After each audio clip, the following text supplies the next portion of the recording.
Yeah. What's up? It's the Buck Coach Malachi Williams in the building. We back. New media today, USA Boxing. We are back. Lost my damn voice last night, man. Lost my voice last night. So it is what it is. We're gonna try to get through the show. Everything Gucci. Just lost my voice last night. You know what I mean? I think we was getting it in last night. So we was getting it in last night, man. I had the old boy that lost his voice. Big Hawk from Maryland. Hawk, what's going on, fam? Hawk, what's going on? What's going on, Hawk? Shout out to Kevin Martinez with the late read. What else we got in the building, man? Matter of fact, let me do this. Hold on. Who else we got in the building, man? My voice, man. I lost my man. I don't lost my voice, man. I can't even really, you know what I mean? I got a man. I don't lost my damn voice, dog. Anyway, you new to the channel, please subscribe, hit the like button, man. Y'all hit the like button for the old boy. You subscribe, hit the like button. I got it on subscriber mode. Let me take it off subscriber mode.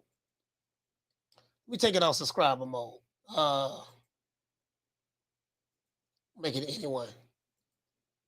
It's live for anyone. I just took it off subscriber mode. It's live for anyone. Yeah, man, what's going on? Hold on, let me see. Did I do it here?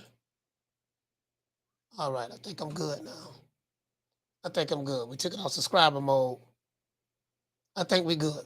We're going to close this one down. Then we're going to move this one over here. Hold on, guys. I'm just trying to get some stuff together. That's all. All right, I think I got it. I changed everything. Just, you know what I mean? Just for the show, just for the day. Shout out, man. Shout out to Jaime Rivera.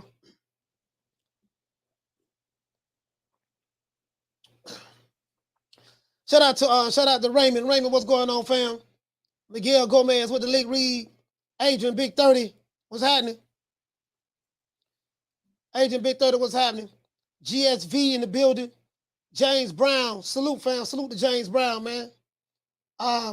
Kevin Martinez, Little Green ISP. School on X-Men. Haleen, Drumming for Life. It is what it is. Let's get into the show. We're going to allow YouTube to send out the notifications on the chitlin circuit.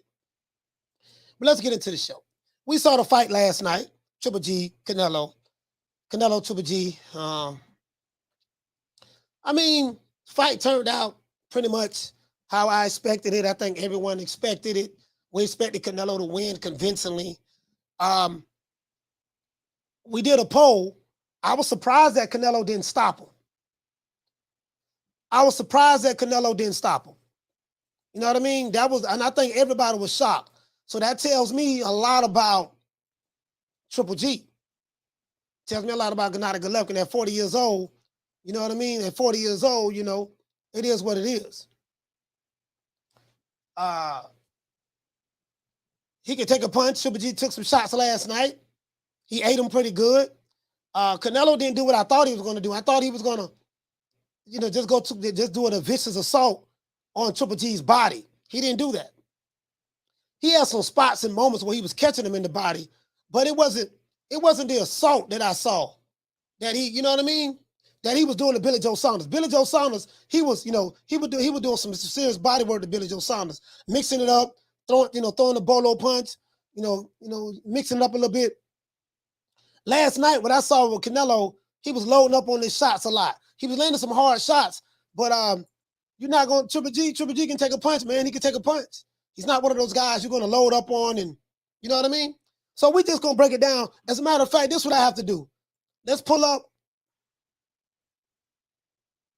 the WBC. Let's pull up the WBA.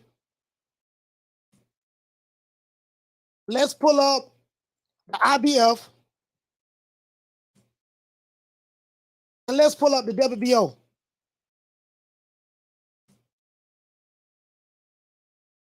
Pull up the WBO. Okay, let's do it like this here. What we're going to do here. We're going to bring this down a little bit. Let's pull up the WBO. And we're going to look at everything. We're going to look at everything, see what's left on the menu, right? What's left on the menu. What we like to do over here, guys, we like to see the fights. When you are a champion, especially you want to get on the belts, what separates the hagglers? A haggler only fought in one weight division, right? But dominated his weight division. We don't get domination in certain weight divisions in boxing anymore. We don't get that anymore. A guy who is a champion and he's defending his title against everybody in his weight division throughout a duration of time. Those days are gone. One guy tried to do it, Joshua, but he lost a couple of times. But you get what I'm saying though? Like when you dominate in the one weight division, like a Larry Holmes, he dominated when he was there. Lennox Lewis, he had a domination when he beat everybody. So I just want to see how this stuff plays out with all fighters. What we do over here, we have a criteria for every fighter. Doesn't matter where the fighter is from, race, nationality, doesn't matter. We have a criteria that we like to go by. What I would like to see going forward, I want to see what people would like to see going forward. That's what I want to see today. What do people like to see going forward? So let's see how we play that now, right? Canelo Alvarez dominates Triple G in a one-sided beatdown. I mean, he dominated the fight. He really did dominate the fight.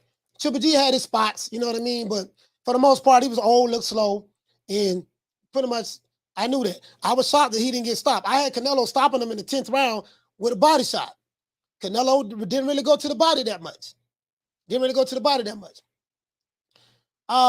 Canelo Alvarez dominates Triple G in a unanimous decision, right?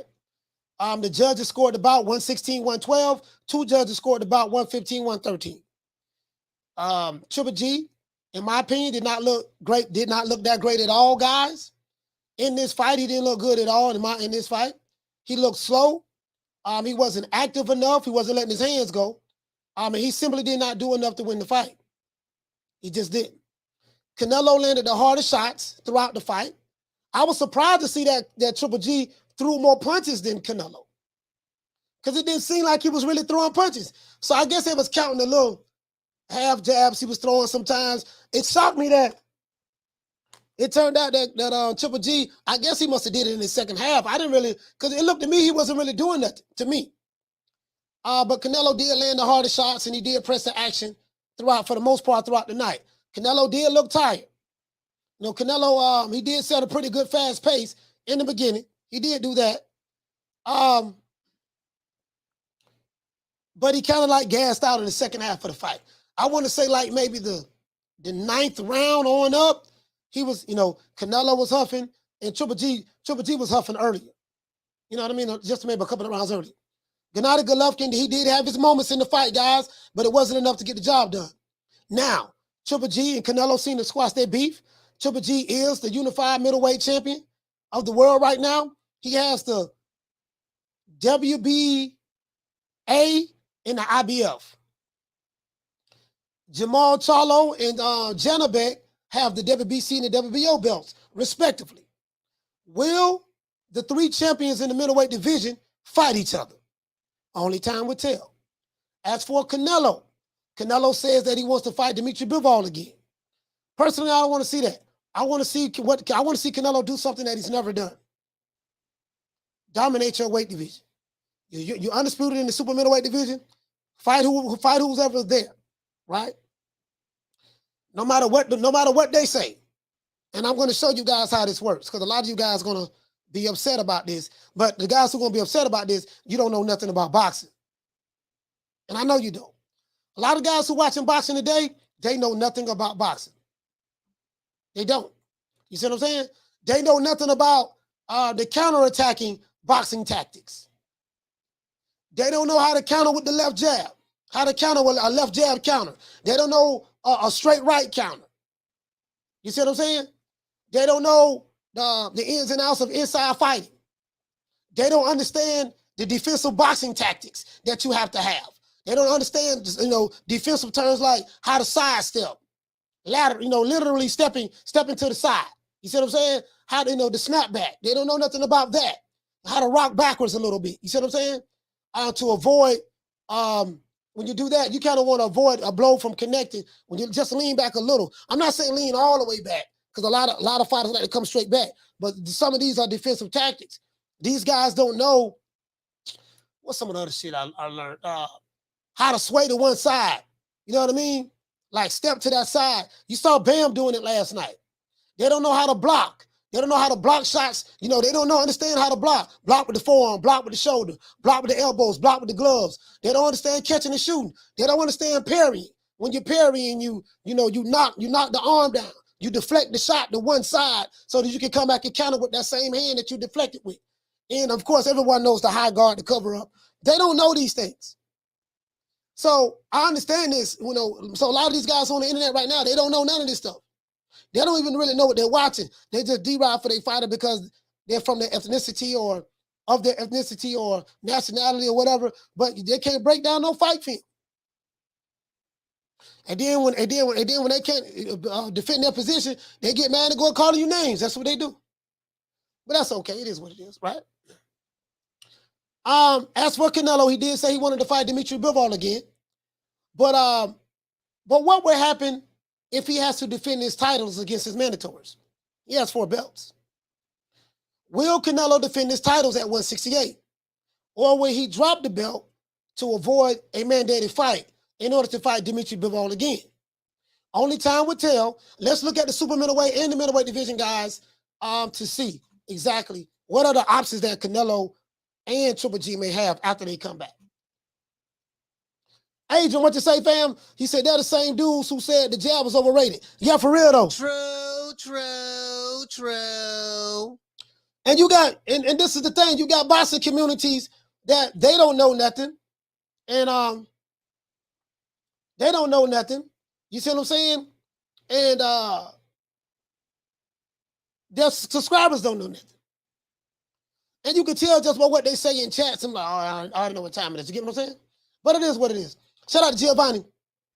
He said, I had this fight 9 rounds to 3 for Canelo. Don't know how punch stats gave so many punches to Triple G. He threw a lot of punches, but yeah, I don't know, man. I don't know. Fact of the matter is, Canelo won. He did what he was supposed to do. He beat a 40-year-old fighter.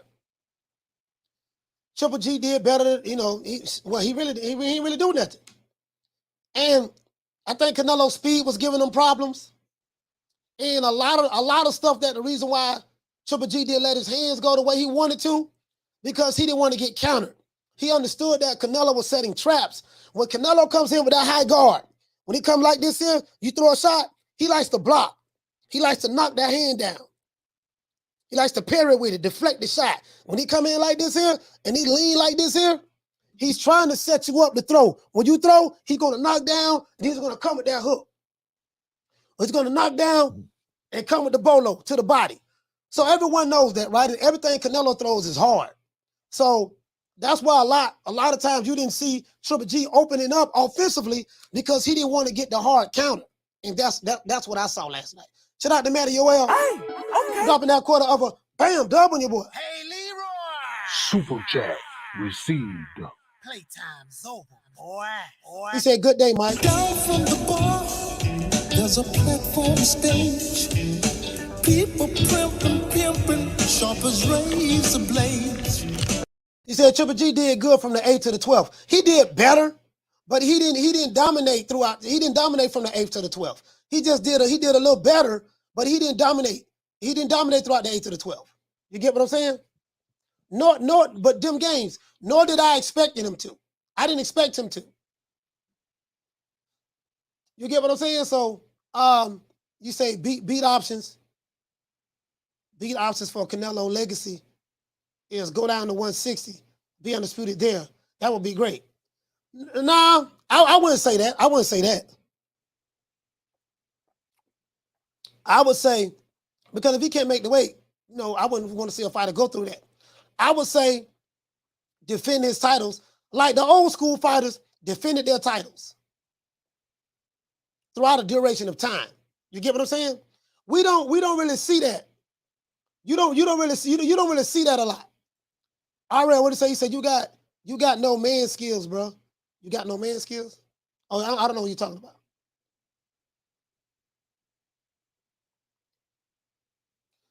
Shout out to my sister, Food Revolution. Said Canelo said he'll fight anybody, Mexican or not, but Benavidez hasn't fought anyone. We're gonna show that. We're gonna show that. We're gonna show that. We're gonna show that. Let's look at this, sis. Let's look at this. This is what you're talking about. What Canelo said.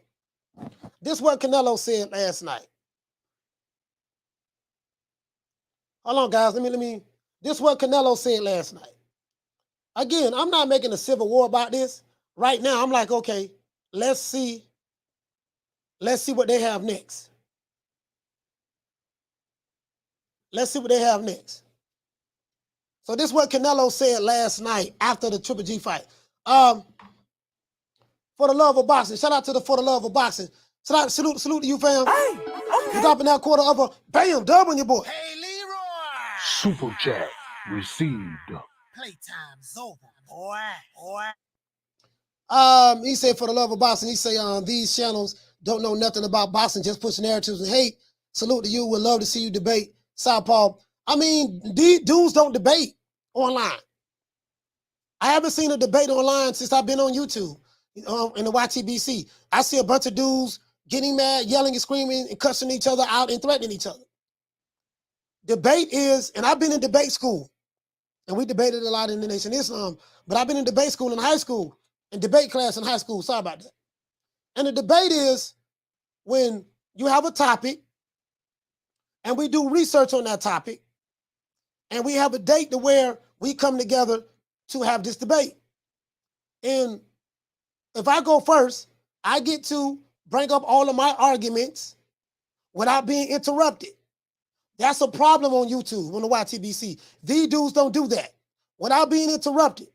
And then after I make my case, I sit down, let you talk, you do your rebuttal. They don't do that on YouTube, boxing YouTube. It's a bunch of, I got shooters, I'm going to threaten you, fuck you bitch ass nigga, this, that, yada, yada, yada, and that a whole bunch of yelling going on. Then this person got to get muted because he interrupted him, and that person got to get muted because he interrupted the other dude. So nah. Yeah, I don't mess with that dude anyway. That dude a clown. Down from the bar, there's a platform stage. People pimping, sharp as razor blades. Yeah, so it is what it is. Yeah, I don't do YouTube debates. I don't do YouTube debates. I just don't. I did it for a long time myself. I did it for a long time, but just a bunch of yelling and screaming and niggas threatening each other. That's about it. That's all I see. Be honest with you. I guess y'all going through something in the chat. See, resumes don't matter as long as you're number one in the sanctioning bodies. The challenge for the one of Canelo's belts. Yeah, we gonna pull this up right now. We're gonna pull this up right now. This is what everybody is talking about with Canelo. This is what they're talking about last night. What he said last night. Hold on. Let me pull it up right quick, guys.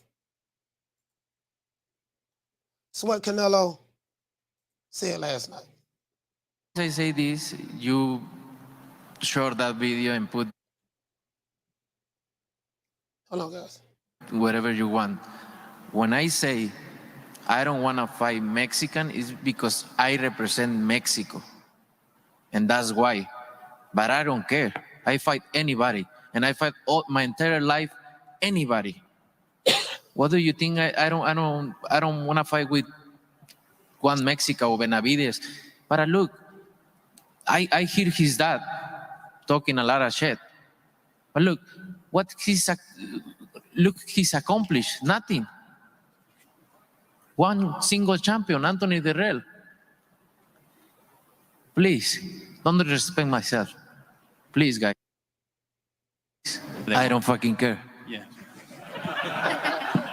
Ladies and gentlemen, Canelo Alvarez, Gracias. Thank you so much. I do not authorize this materials for educational purposes only. You guys want to hear it one more time? Let's hear it one more time, and I'll tell you my take on it. Let's go. Guys, always I say this, you share that video and put whatever you want. When I say I don't want to fight Mexican, it's because I represent Mexico. And that's why. But I don't care. I fight anybody. And I fight all my entire life anybody. What do you think? I don't want to fight with Juan Mexico or Benavides. But look, I hear his dad talking a lot of shit. I don't know. On the rest of this material, it's for educational purposes only. But look, he's accomplished nothing. One single champion, Anthony Derrell. Please, don't disrespect myself. Please, guys. I don't fucking care. Ladies and gentlemen. All right, so that's what Canelo said last night after the Triple G fight. That's a soundbite, of course. You can hear the rest of it, the post-fight. This is what I have to say, and this is for any fighter. Any given day, styles make fights. Any given day, any given Saturday night, Friday night, Thursday, whatever, a fighter can beat you. A fighter can have your number. And I want to show you guys something. Hold on. Let's do this.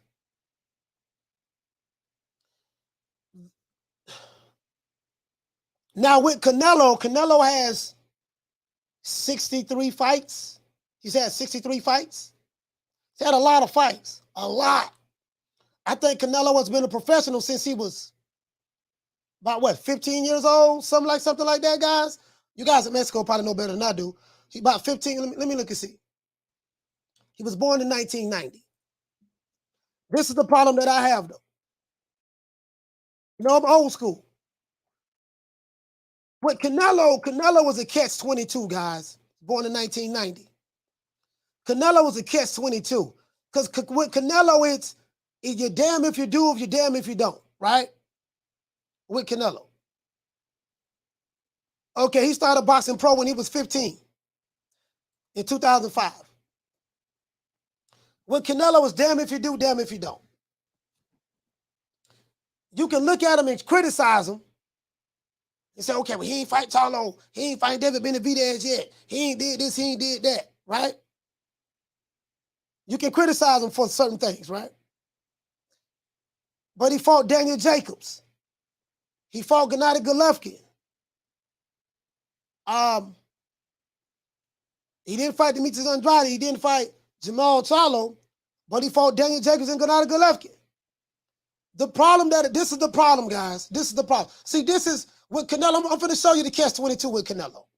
Let me show it to you guys right quick. This guy's had. This guy has had.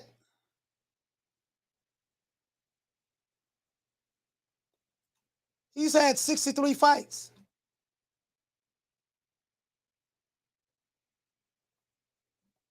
So he has 64 fights. He's had 64 fights. He's 58-2-2. 64 fights. And for all of the fighters that you say he hasn't fought, and I can give you that argument, I look at, okay, well, who has he fought? And when you say, okay, this guy has 64 fights, look at his resume, this is who he fought. And what I see going on is this. And I get your argument, I get it. If you're new to the channel, please subscribe, hit the like button. I want to open up the phone lines. What it makes me do is, who is the fighter that you say that Canelo was ducking? Because let's say I can agree. Let's say, for argument's sake, okay, I agree he's ducking. Okay, you might say he's ducking. Okay, cool. But what is the other fighters doing that he's ducking? And then when I look at Jermall Charlo, I said, well, damn, if I'm going to use, listen, and we're going to use the Canelo criteria to say, okay, he ain't fighting nobody. Fine, we can do that, right? You can't have a double standard and then totally ignore the other guys who you say Canelo ain't, who Canelo ain't fighting. Okay, surely those guys that you're arguing for, they are fighting these top guys that you want them to fight. And then when I pull up those guys' resumes, that the Jermall Charlos, the Andrades, the Caleb Plants or the other or the Benavidez and stuff like that, when I pull up those other guys, I'm like, well, if I apply that same Canelo criteria to those guys are doing worse than what he's doing. These guys ain't even fighting each other. And these guys are with the same promotional company. And what I'm hearing is, I'm hearing a bunch of niggas splaining. You know, and that, so my thing is, let's keep the same criteria. The criteria that you have for Canelo, let's have that same criteria for Jermall Charlo, Demetrius Andrade, the Caleb Plants, the David Benavidez's. Don't have a double standard with your criteria. I don't have a problem with whatever your criteria is, but goddamn it, boy, the fighter that you capping for, like the honeymoon gills and stuff, oh, they better be doing something just better than what Canelo is doing. And this is the problem that I have, guys. The boxing scholar say, Dana's out here, coach. I done been killed 5 times by YouTubers. Yeah, for sure.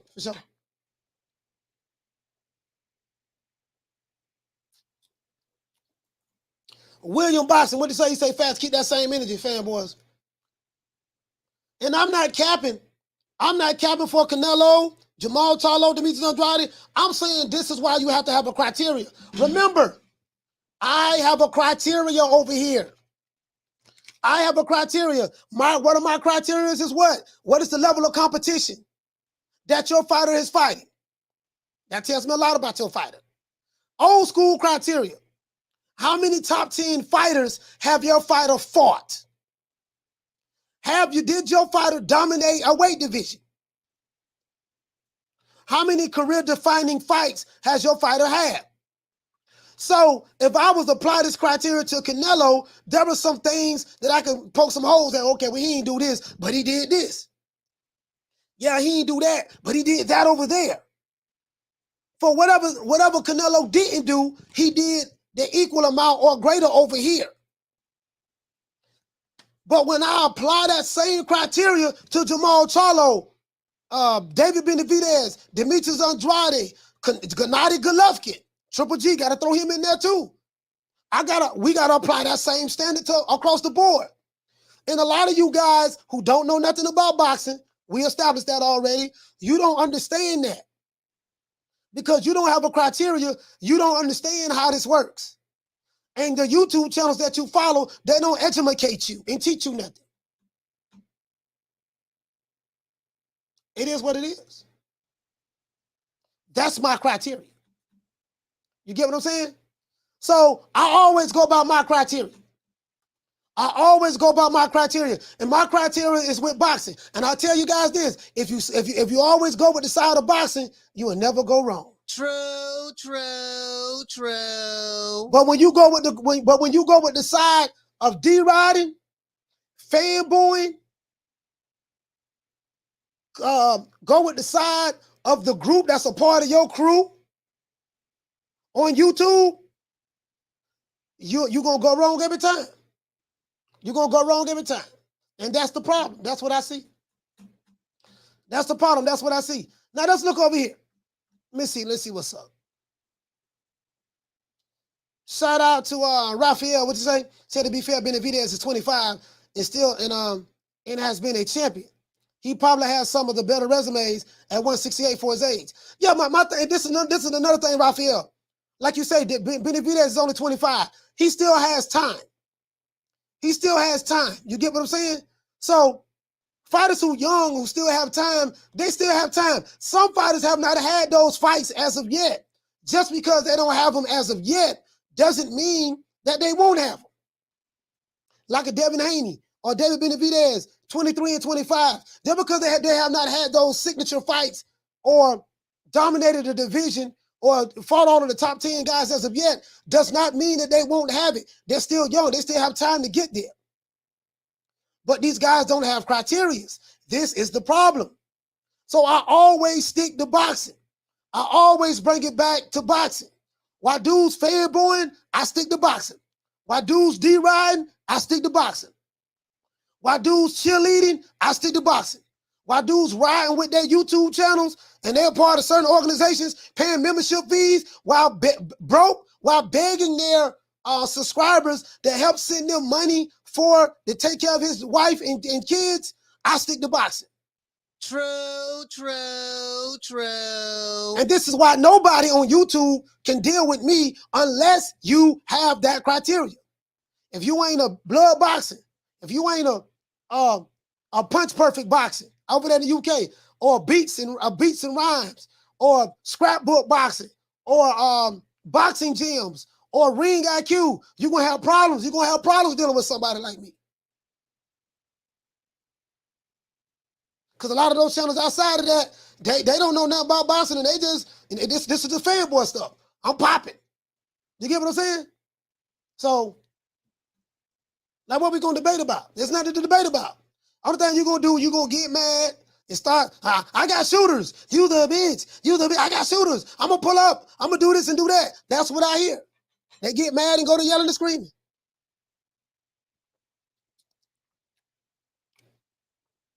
Diallo Huggins say some boxers don't get the opportunity to fight certain fighters due to the politics. I totally agree with that. If you had the money, then you had opportunities. It's not even just that. But it's a couple of things that's going on. There's some fighters that don't get the opportunities, Diallo Huggins, because of politics. But it's some fighters that's cool with the politics. There's some fighters, I ain't gonna fight nobody unless they come to my promotional company. Some of these fighters that you're talking about, they have opportunities within their organization. They won't even take those opportunities. So give me an example, Diallo Huggy. Give me an example of a fighter who is not getting the opportunities to fight certain fighters due to politics. Give me an example. I got an idea what you're gonna say, but give me an example. Give me an example. And I don't believe in a fighter got to accomplish a whole lot to get a shot at the title. That's bullshit. I disagree with that.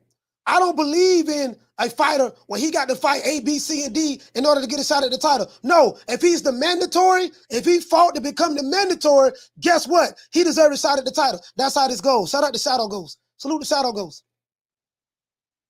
And as a matter of fact, I'm going to show you what I'm talking about. Let's go over here. We don't protect no fighters over here, man. I don't care what set you claim. I've never been in the game. Care nothing about a damn game.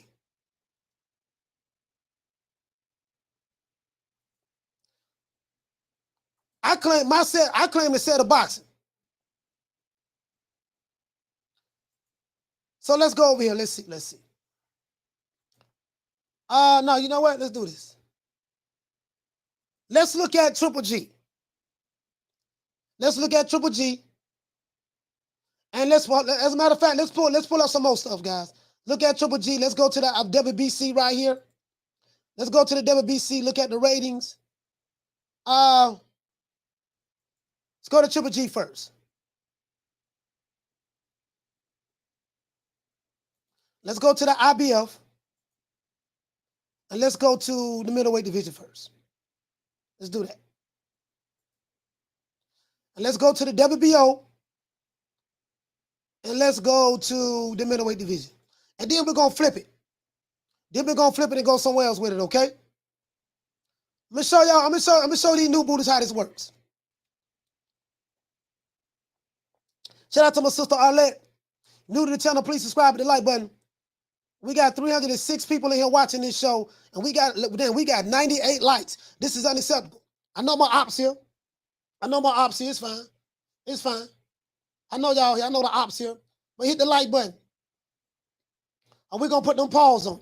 Oh, Lord, I swear to God, when I see that whole ass nigga goes man like highways, I'm going to put them paws on them. Nigga, Wakanda forever, bitch. Oh, Lord, he threw Wakanda through that fence. Wakanda is dead. Oh, Lord. Yeah, we're going to put them paws on you. True. But you get what I'm saying, though. Right? So let me show y'all how this works. Show you how this works. This dude here say Triple G beats Jermall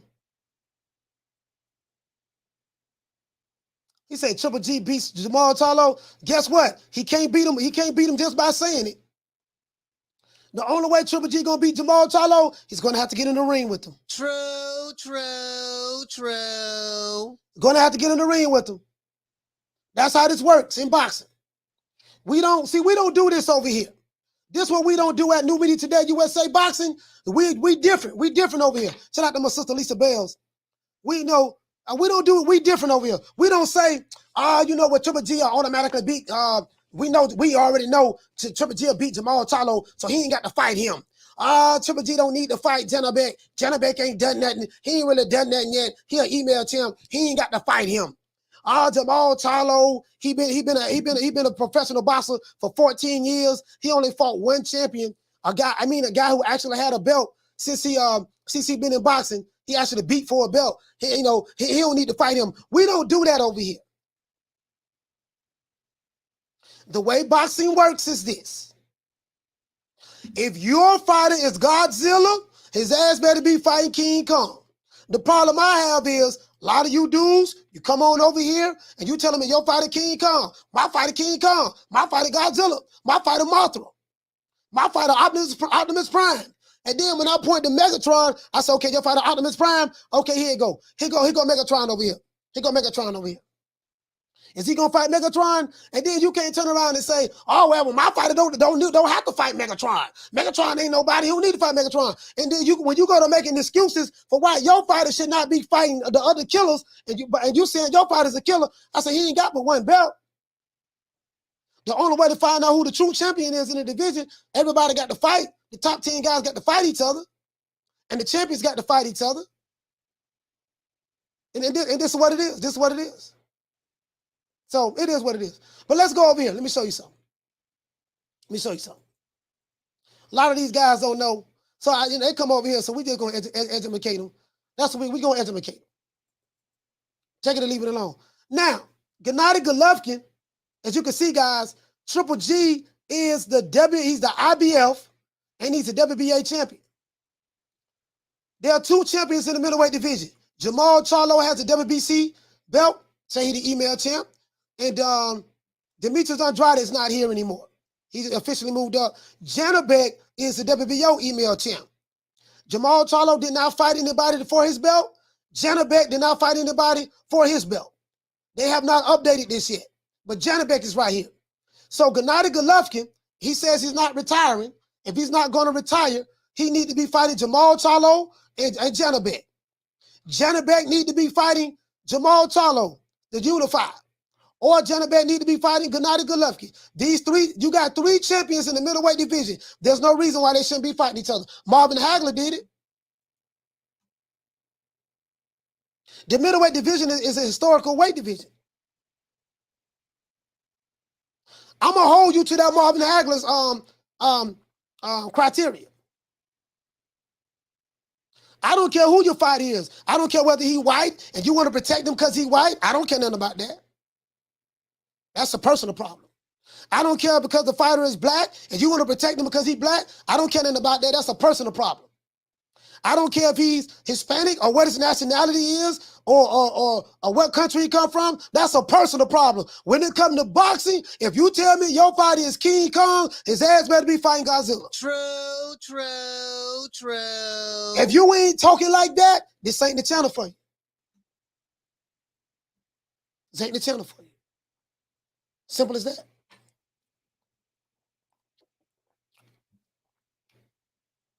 That's how we do it. You got three champions in the weight division. I want to hear this is what I want to hear. This is what I want to hear from my fighters. I'm going to show you something. Now, I'm going to show you something. Let me school these new booties, man. Let's school these new booties. Show ain't going to be long today. It ain't going to be long. It ain't going to be a long show. Because I can hardly talk. So, this is what I want to hear. This is what I want to hear. Where my dog at? Where my dog at? This is what I want to hear.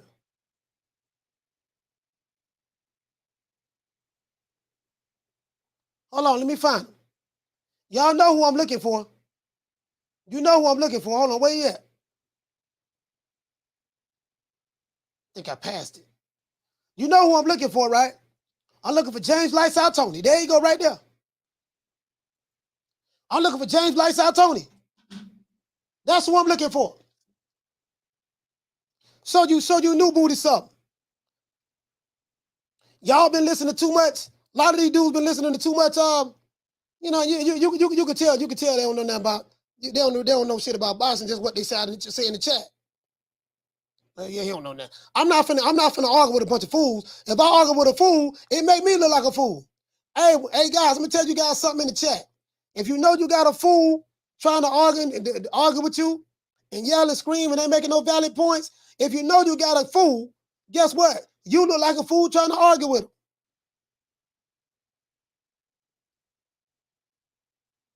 Hold on. Hold on, guys. Hold on. Did I pass it? I think I passed it here. I think I passed. Where you at? What light side at, man? What light side at? Where you at? Hold on. I gotta find them because these jitterbugs, what happened is you got a bunch of new booties coming in the game and they're trying to tell you, no, man, it don't work that way. No, it works that way. No, it works that way. If you justify your fighting not fighting the top guys in this division, that's a problem. I'm back. I'm coming for everybody out there. That means Roy Jones, Darius McIntyre, Vasily Draw, whoever want to fight me, I'm going to fight them all because I'm the best fighter in the world, period. I'll fight anybody. You can say, everybody can brag and bullshit they're the best fighter in the world, but if you can't put it in, if you can't just get in there with the best fighters, you're just a farce. And that's how Roy is, and that's how everybody else has been in the past. But if you look at my resume, I fought everybody. From middleweight to light heavyweight, I fought the best fighters in the East Division. And the guys Roy has been fighting the last 3 or 4 years, those were my leftovers. For you regardless. I'm back. I'm coming for everybody out there. That means Roy Jones, Darius McIntyre, Vasily Draw, whoever want to fight me, I'm going to fight them all because I'm the best fighter in the world, period. I'll fight anybody. This going to be my soundbite. You can say, everybody can brag and bullshit they're the best fighter in the world, but if you can't put it in, if you can't just get in there with the best fighters, you're just a farce. And that's how Roy is, and that's how everybody else. Now, this James Tony, now, of course, Roy Jones is a bad boy. Roy Jones is a bad boy, but James Lightside Tony, if you're not, he's old school. If you're not talking like this, don't talk to me. True, true, true. If you nigga-splaining why your fighter should not be fighting another guy, oh man, he ain't fought nobody, he ain't did nothing in his career. What did he do? Is he in your weight division? Yeah. Is he the next guy in line to probably potentially fight you for your belt? Yeah. Then what the hell are you talking about? True, true, true. Anyway, this is the duty of a champion. The duty of a champion in the sport of boxing is not to fanboy. It's not to nigga-splain. It's not to duck, none of that stuff. The duty of a champion is to defend his title against all challengers. When you are a champion, heavy is the head that wears the crown. That's your job. If you're not doing that, don't talk to me about your fighter. You're not going to win me over with any talking points. You don't have any talking points with me. You don't have any talking points with me. Shout out to Diallo Huggy. Hey, okay. Dropping that quarter of a bam, dub on your boy. Hey, Leroy. Super chat received. Playtime's over, boy. Shout out to Diallo Huggy. Now, you gave me a good example, Terrence Crawford. You say politics played Crawford for years. Yeah, his own promoter said that he blocked fights for him. His own promoter said, "Yeah, I blocked that fight with him and Manny Pacquiao. I didn't want him to fight Pacquiao." His own promoter, you right about that. He said if Crawford was the cash cow, a lot of these fighters would have stepped up a long time ago. There would be no excuses. I mean, yeah, you're right about that. That's a good example about politics. That is a good example. Down from the bar, there's a platform stage. People pimping, sharp as razor blades. Stephen, what you say for me? Say question for Coach in the chat. If Canelo doesn't fight Bivol or Benavidez next, who does he fight? Oh, we're going over here right now. Just bear with me. Bear with me. I'm getting there. I'm just cooking a little bit. So we play. As a matter of fact, I'm a load that up until my roadcaster. I'm load that up until StreamYard. James Tony. You ain't talking like that, dog. I ain't trying to hear it, dog. Don't tell me nothing about your fighter. My fighter the cash cow. Boy, my fighter selling out arenas. He doing this and doing that. Yeah, who is he fought? What you mean who he fought? Well, he fought Pork Chop. He fought Whole Head Cheese. He fought this dude right here. This dude moved up 2 weight divisions to fight him. He fought that dude. Hold on. Okay. So what you telling me? Your fighter ain't really fight nobody? Well, okay, who the top guys in this weight division? Well, this dude is the top guy. This dude is the top guy. So fighter A is the top guy. Fighter B is the top guy. Fighter C is the top guy. Have your fighter fought any of those guys? Fighter A, fighter B, or fighter C? Well, my fighter don't need to fight those guys. Those guys don't bring nothing to the table. Okay, what did the other guy who your fighter fought brought to the table? Because it looked like he was a taxi cab driver. So you cool with your fighter fighting taxi cab drivers, but you justifying he shouldn't fight fighter A, fighter B, or fighter C? The guy who might have other belts in this division? Oh, you cool with that, huh? But guess what, sir? You don't know nothing about boxing. We finna get to that right now, though. Who Canelo should fight? But hold on. First, we're doing Triple G, then we're going to go to Canelo. Shout out to my sister Arlette. So here we go right here. Here we go right here. And this is why they can't see, when I get to talking like this, find anybody, boxing community. Find someone who's supposed to be so smart and sharp in boxing. Bring them over here. Let them call in on the line. Guess what? I'm pretty sure they're going to agree with me. Because if they ain't talking like this, they're going to get bodied. It ain't going to be no contest. Especially if you're telling me, well, you've been watching boxing for years, and if you've been watching boxing for years, then you should be talking the same thing. If you've been watching boxing for years, and you know so much about boxing, we talking about the old crusty niggas. And you talking the opposite of what I'm talking right now? Nah, we ain't. Yeah, you might have been watching boxing for years, but you don't know shit about it. Let's get into the show. Let's go. Gennady Golovkin. These are the guys that's in the top. As a matter of fact, let's go to ring too. Let's pull up ring. Let's pull up ring. Now, this is in this sanctioning body. This guy from Brazil, Esquiva Falco from Brazil. Triple G has the IBF and he has the WBA. So in the IBF, he got Jaime Munguia ranked number 5. Triple G can fight Jaime Munguia. He got a dude named Suju from Germany. These guys in the top 10. That's all you can do. You might say, well, faking butts ain't nobody. He might not be nobody. But he fighting the dudes that's in the top 10 in this division, right? It is what it is. Now, Gennady Golovkin should fight Jermall Charlo or Janibek. Janibek has the WBO title, period. If he's not going to retire at his age in his career, he need to fight the other champions. No ifs and buts about it. I don't want to hear no niggas explaining. I don't want to hear no, oh man, but I just, Andrade, well, not Andrade, because Andrade's not there anymore. Oh, but Triple G don't have to fight them. Them dudes ain't doing nothing. No. That's not how this works. Have you dominated the weight division? Have you beat the other champions in your weight division? James Toney said, I'll fight anybody. I don't care who it is. If you saying you the best, prove it.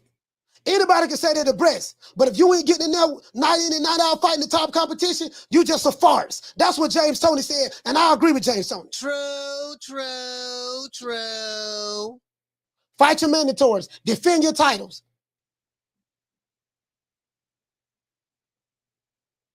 Facts. Shout out to Carlos. He said, for real, coach. That's it. You got to prove it. You don't prove you the best fighter by telling me you the best fighter. You saw that footwork my fighter did against Hog Head Cheese? Yeah, he did, but yeah, he did that against Hog Head Cheese. So you just imagine what my fighter do to the other dude. No, I don't want to imagine anything. What I want to do, I want to see what he'll do to the other guy. This is not about the imagination. He says all about money. Triple G got more money against Canelo than would fighting Charlo.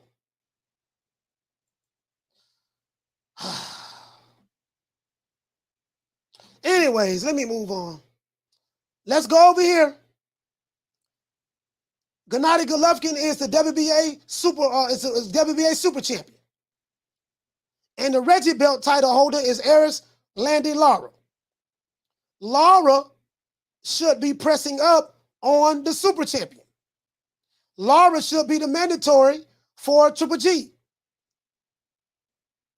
He got the Reggie belt. Triple G has the super. Triple G in the WBA should be fighting Lara next or somewhere over here, right? The WBO was vacant. It's not vacant anymore. We know that. Triple G don't beat Murata.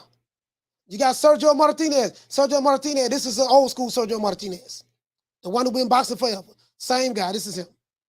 Jaime Munguia over here, ranked number 4. Carlos Adames. Austin Williams. We saw Austin Williams fight last night. Triple G can fight anybody in this top 10 over here in the WBA.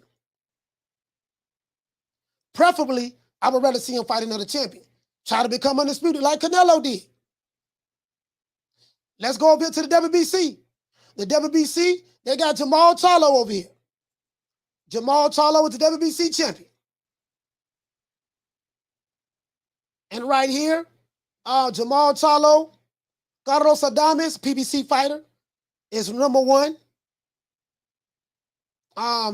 Hamza Shiraz is, I don't know, he got the silver belt, and this guy got an international belt. Felix Cash. Jermall Charlo been in this weight division too long. He need to fight Carlos Adames. Jaime Munguia, he tried to fight Jaime Munguia from what we heard. But I don't know how true none of that is with Al Heyman and stuff. He tried to fight him, but Oscar De La Hoya said something about he wanted the zone to be a part of it. That didn't fall through. Jermall Charlo did fight Sergey Derevyanchenko. He did fight Juan Marcel Montiel. And he was in line to fight Macy Sulecki.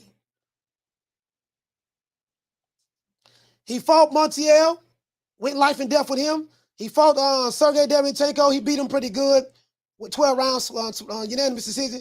And this fight with Macy Sulecki got canceled. It got canceled because the tickets were not selling good at all.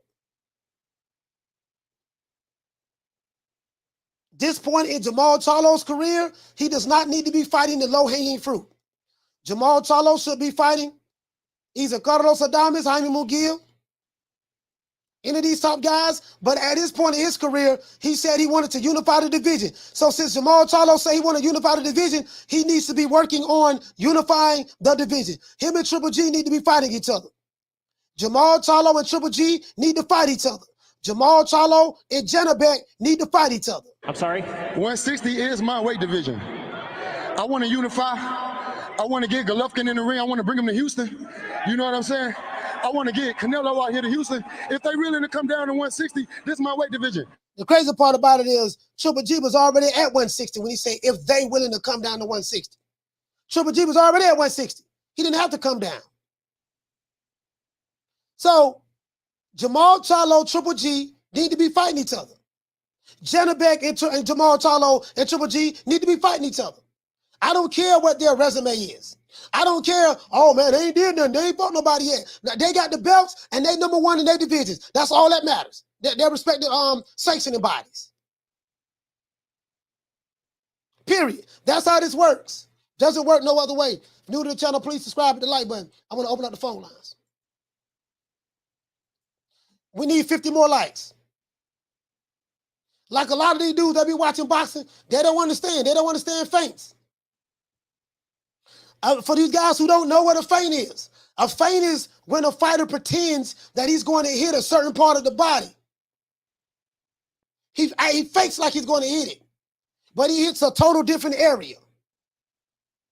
That's what a feint is. So you can't be arguing with dudes that don't know what a feint is. Don't know what a trap counter is. Like, dude, I don't, you don't know the 6 or 7 different defensives that you need to learn. When someone throws a right hook to your body and you block it with your elbow, what are you supposed to do next if you're in the position to do it? You block with the elbow and you come right back with the left hook or the straight left. These dudes, man, you get what I'm saying? Can't be arguing with these dudes, dog. Can't be arguing with them, dog. They don't know shit about boxing. Anyways, let's go to the super middleweight. Let's look at what Canelo needs to be doing. Let's look at what Canelo needs to be doing. He's super middleweight, right? Let's go up here.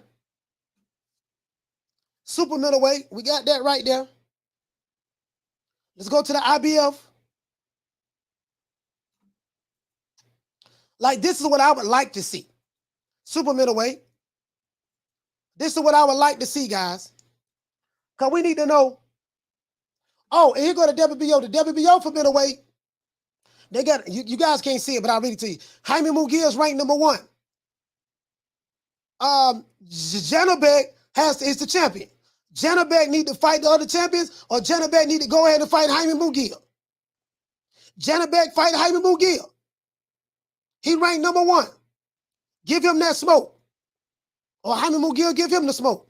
You got Chris Eubank Jr. He's on a domestic tour. He ain't fighting nobody outside of the UK. So you ain't got to worry about him. Chris Eubank don't want no smoke with nobody unless they from the UK. You got Esquivel Falco, Carlos Adames. Janibek got a top 10 here he can fight. Janibek got a top 10 he can fight. But he say he want Jermall Charlo. He want to unify the division. And since Jermall Charlo said he want to unify, he need to unify it.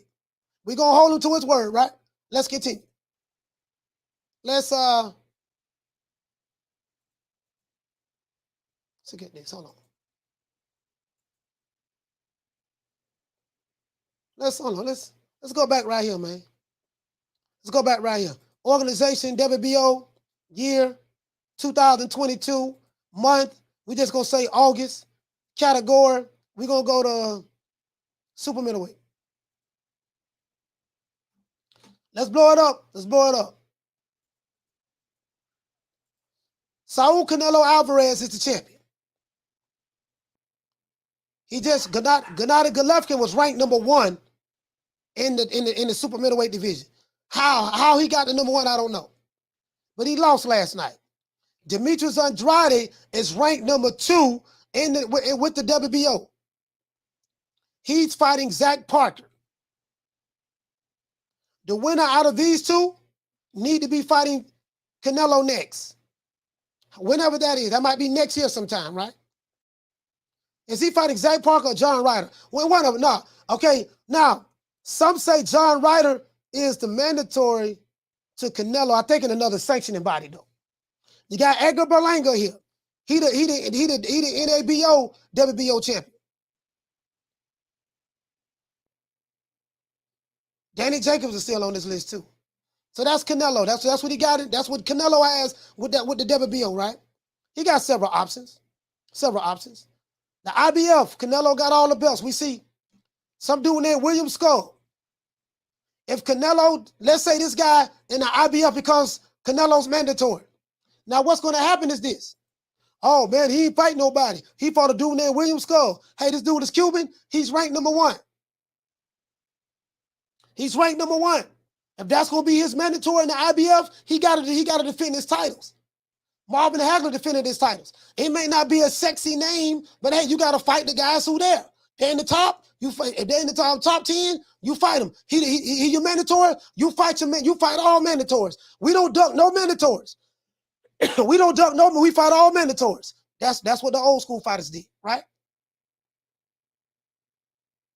Caleb Plant is there again. Edgar Berlanga is there. Ali Akhmadov from Kazakhstan, he's there. Jose Uzkataki is there. Now some of these names are trash, but it is what it is. You can only eat what's on the plate, right? Saul Canelo Alvarez, WBA. You see this right here, right, guys? Let me open this up. The WBA. Canelo, he has David Morrell is there. David Morrell got the Reggie belt. David Morrell got the Reggie belt. If David Morrell want the smoke, he need to activate his Mendo to fight Saul Canelo Alvarez. That's what David Morrell need to do. I've been hearing some stuff about him. If this dude is as good as they say he is, that's what he need to be doing. You got this guy right here. You got John Ryder right there. You got Caleb Plant, Anthony Durrell. Rocky Field in here in the top 10 with the WBA. Edgar Berlanga, number 8. Sugar St. Moses, number 10. This what's on the plate. This is what's on the plate to eat. Whether you like it or not, this is what's here, guys. That's all I'm saying. Let's go to the WBC. In the WBC, Canelo don't have 64 fights. A lot of goddamn fights. Be 32 years old.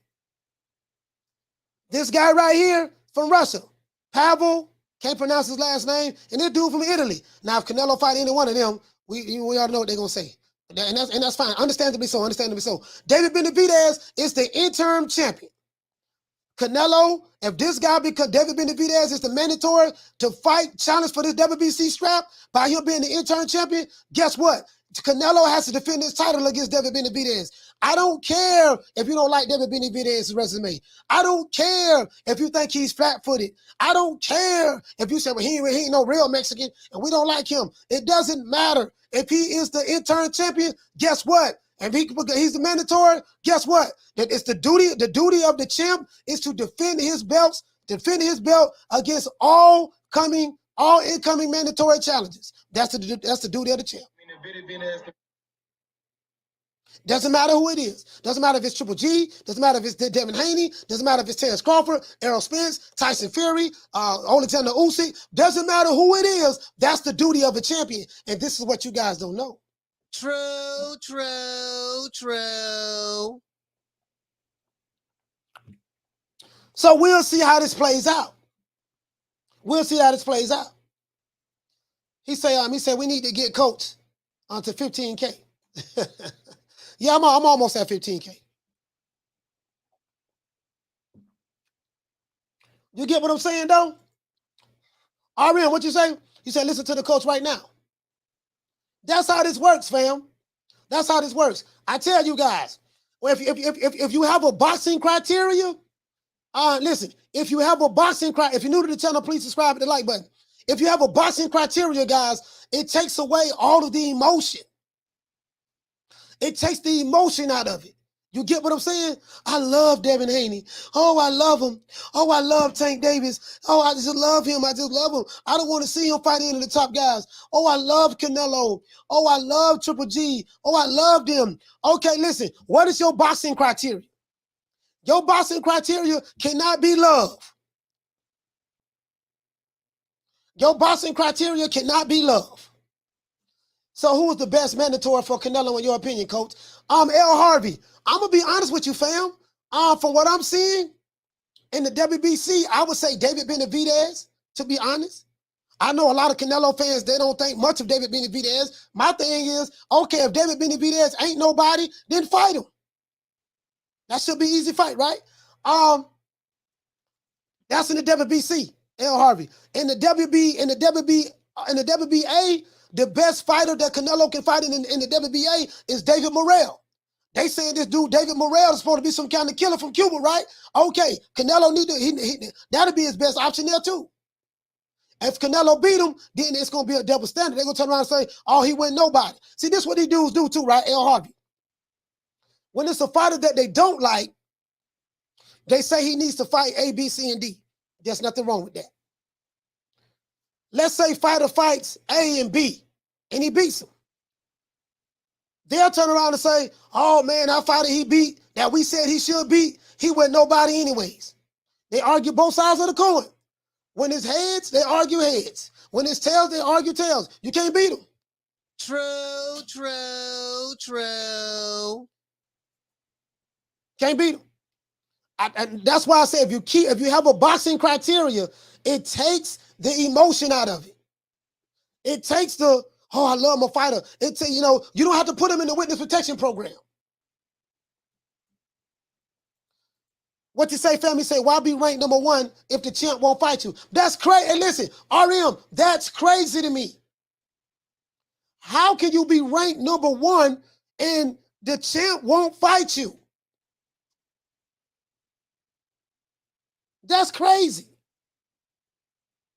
It doesn't make sense. I'm telling you, that is not the criteria of boxing.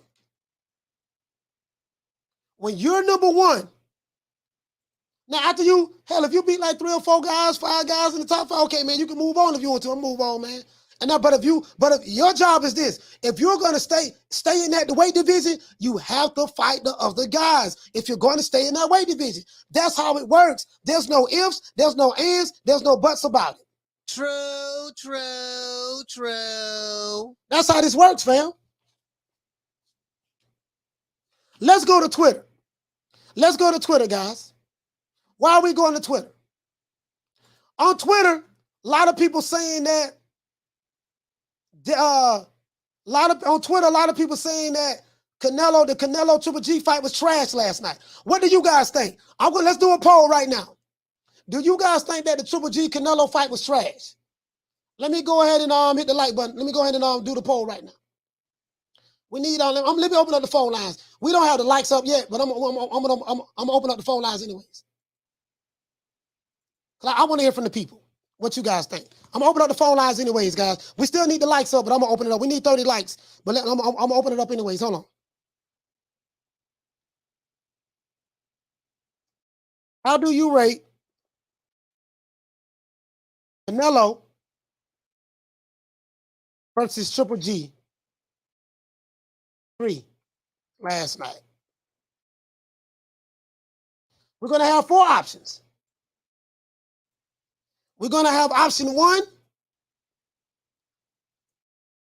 The fight was great.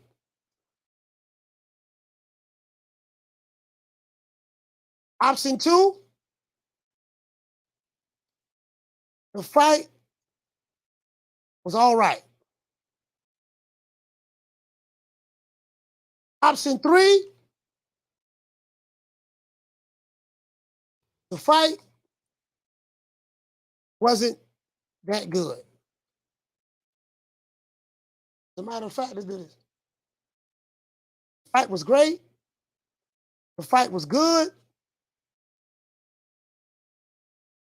The fight was so-so. So-so meaning, so-so. Nothing to brag about.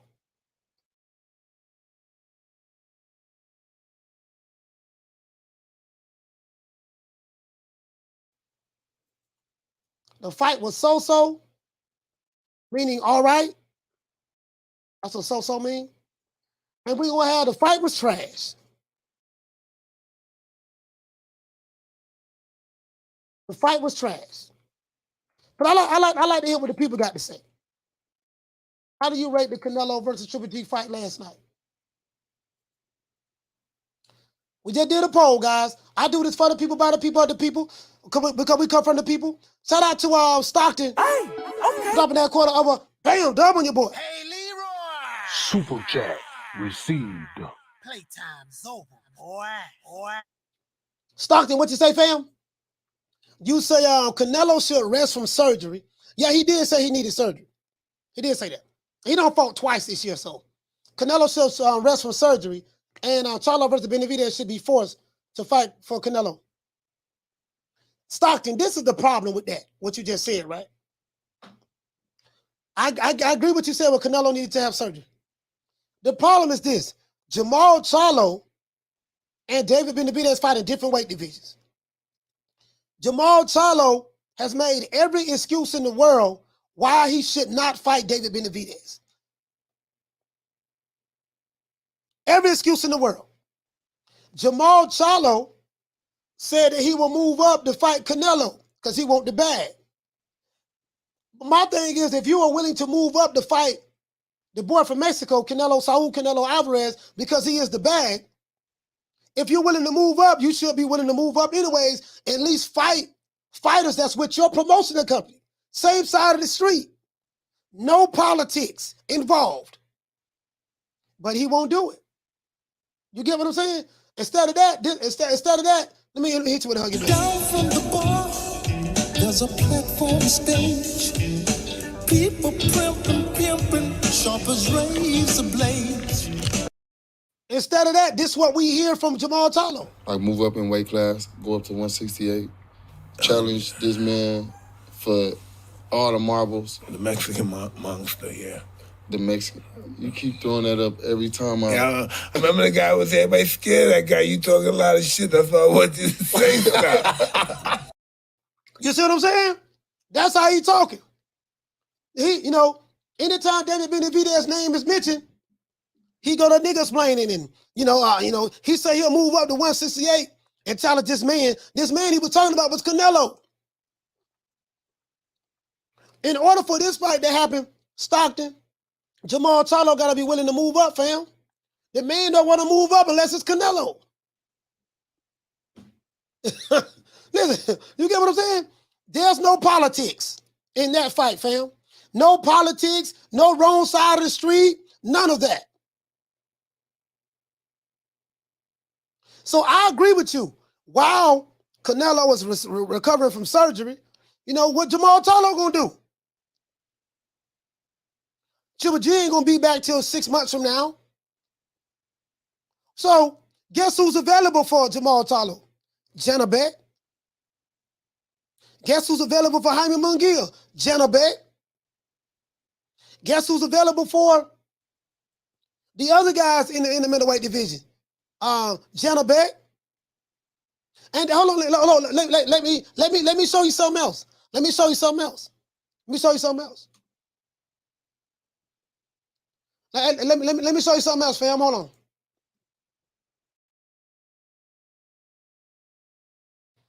And this is my thing, right? This was the frustration with me.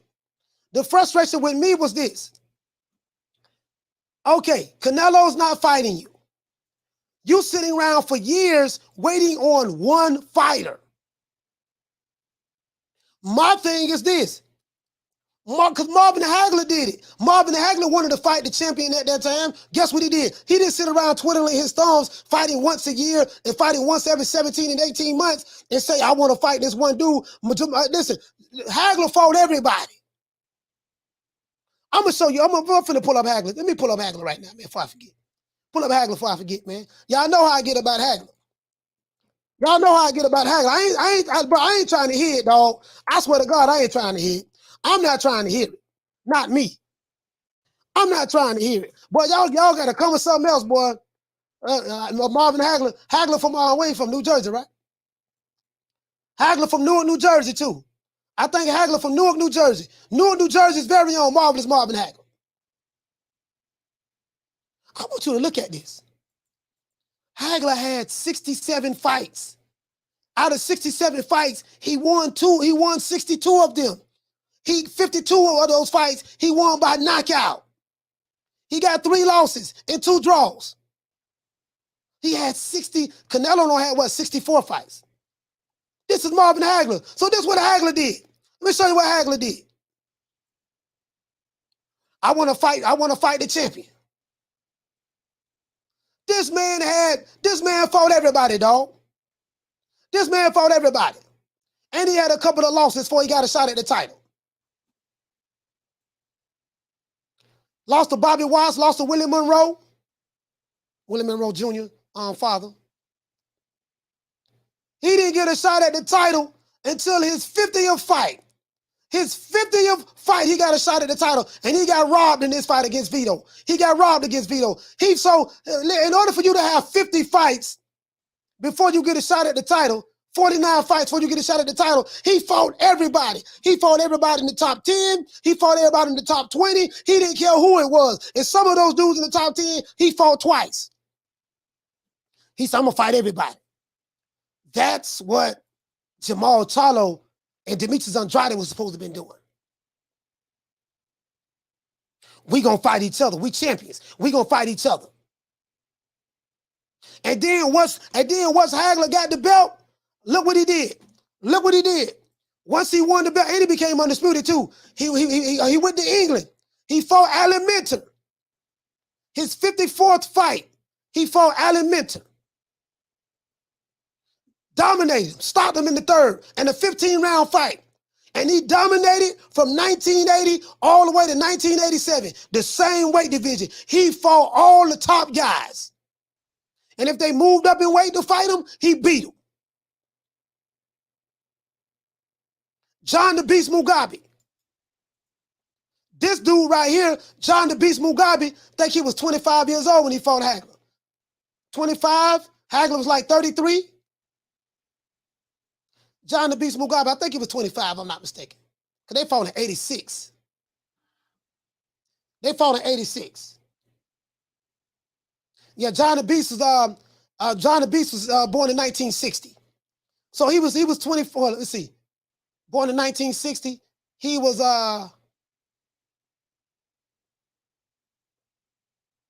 March of 1960. So he could have been 26. He could have been 26 when he fought Hagler. He could have been 26 when he fought Hagler. Hold on. He fought Hagler right here. Yeah, he was 26 years old when he fought Hagler. He was 26 years old when he fought Hagler. And John the Beast Mugabe, at that time, he was 25-0 with 25 knockouts.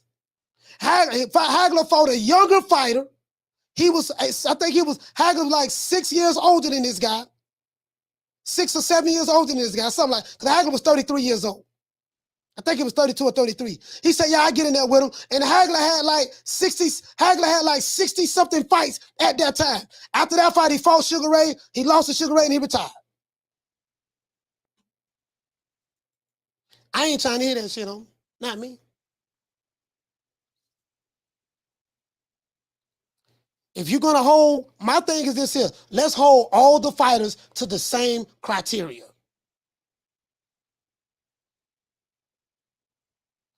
Hold all the fighters to the same criteria. Bless, what you say, sis? They thrived on fighting the best. These cats are scared nowadays. Hagler didn't care. Okay, he in the top 10. He wants some smoke. Okay, we're going to fight him. Hagler, he younger than you. He bigger than you. He stronger than you. We're going to fight him. Say, the Beast was 25-0 with 24 KOs. All right, I was close. I was off by one. He was a knockout artist, baby. AJ, he said, Coach, the dynamics of boxing, the same today to make a comparison with the Four Kings. I'm not making, no, it's not the same, but I'm going to tell you something. AJ, the dynamics of boxing has not changed that much. Do you know what the problem is, AJ? Outside of the politics have always been there. But the problem is, in today's time, the boxers today are soft. The boxers today, AJ, are soft. They don't have that mentality. There's only a couple of fighters have that old school mentality. There's only a few. When I say a few, I mean like 10. The fighters today, the criteria hasn't changed. Their mentality has changed. These dudes fighting once a year, once every 12, once every 13, 14 months. But they run around talking about they the best. You get what I'm saying? Listen, they have better medical sports science today. These fighters are riding around, and they was riding around in Rolls Royces back then as well. But I'm just saying, they listen, I say this all the time, fam. The fighters that's doing the most get shitted on. The fighters that's doing the least, they get praised. I can't make this up. I can't make this up. The fighters that's doing the most, they get defecated on. The fighters that's doing the least, they get praised. You get praised for having Reggie belts. You get praised for fighting kung fu judo wrestlers. You get praised for ducking the top competition. You get praised for not fighting the other champions. And you have fan bases that will come online and they will argue and debate with you why they fighters should not be fighting the other champion. They go to saying stuff like, oh man, you know, my fighter sold out the Barclays, and my fighter sold out this, and my fighter got a bigger chain than your fighter, and my fighter Liddy, and man, my fighter got a Rolls Royce. Your fighter ain't did it. He got bruh. They will say that the other fighter needs to fight Godzilla, Mothra, Megatron, Gamma Optimus Prime, Lion-O, He-Man, the Thundercats. Need to fight Voltron, need to fight Ultraman, need to fight Gamma, Mothra, King Kong. They say the other fighters need to do all of that stuff, but they fighter need to keep taking the easy matches, fighting other balls. That's what they need to be doing, fam. For real, though. But this ball been taking the easy matches, fighting other balls. And then they're trying to convert me to think like that. No, sir. No. True. No. Ain't gonna happen, fam. Ain't gonna happen. Ain't gonna happen. Ain't gonna happen, fam. Ain't gonna happen. Going back to them other dudes, see, they don't, and this is what happened. Food revolution, this is what happened. They have to have a boxing criteria. If you have a boxing criteria, you can never go wrong. Because if you're trying to convince me that your fight is a killer, I need to see him in the ring with another killer. I need to see him in a 50-50 fight. I need to be able to say, God damn, I don't know about this here, boy. Woo, Lord have mercy. Like Crawford and Spence. We're going to talk about that tomorrow. We're talking about Crawford and Spence tomorrow. I'm going to have Rick Glazer on the show tomorrow. But the thumbnail is already done. I'm finna submit everything. I'm finna upload it. Because I want to address some of the rumors, the lies that's going on out there. He said, Bud got to fight King. He said, King Ghidorah before Sprint signed the contract. Yeah, it's not that. It's not, this ain't Spence and Crawford. This ain't signing contracts and all that stuff there. This ain't Spence and Crawford. This is, bro, like, there's a lot of misinformation out there from YouTube channels. I'm going to say that.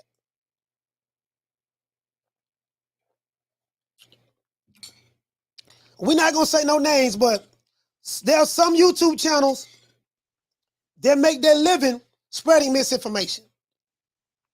And their subscribers like being lied to. They like the misinformation. They go for it every day, all day, every day. And they just keep coming back more for more and more. So there's a lot of misinformation out there about Spence and Crawford. Spence and Crawford haven't said one word. Spence and Crawford haven't said one word.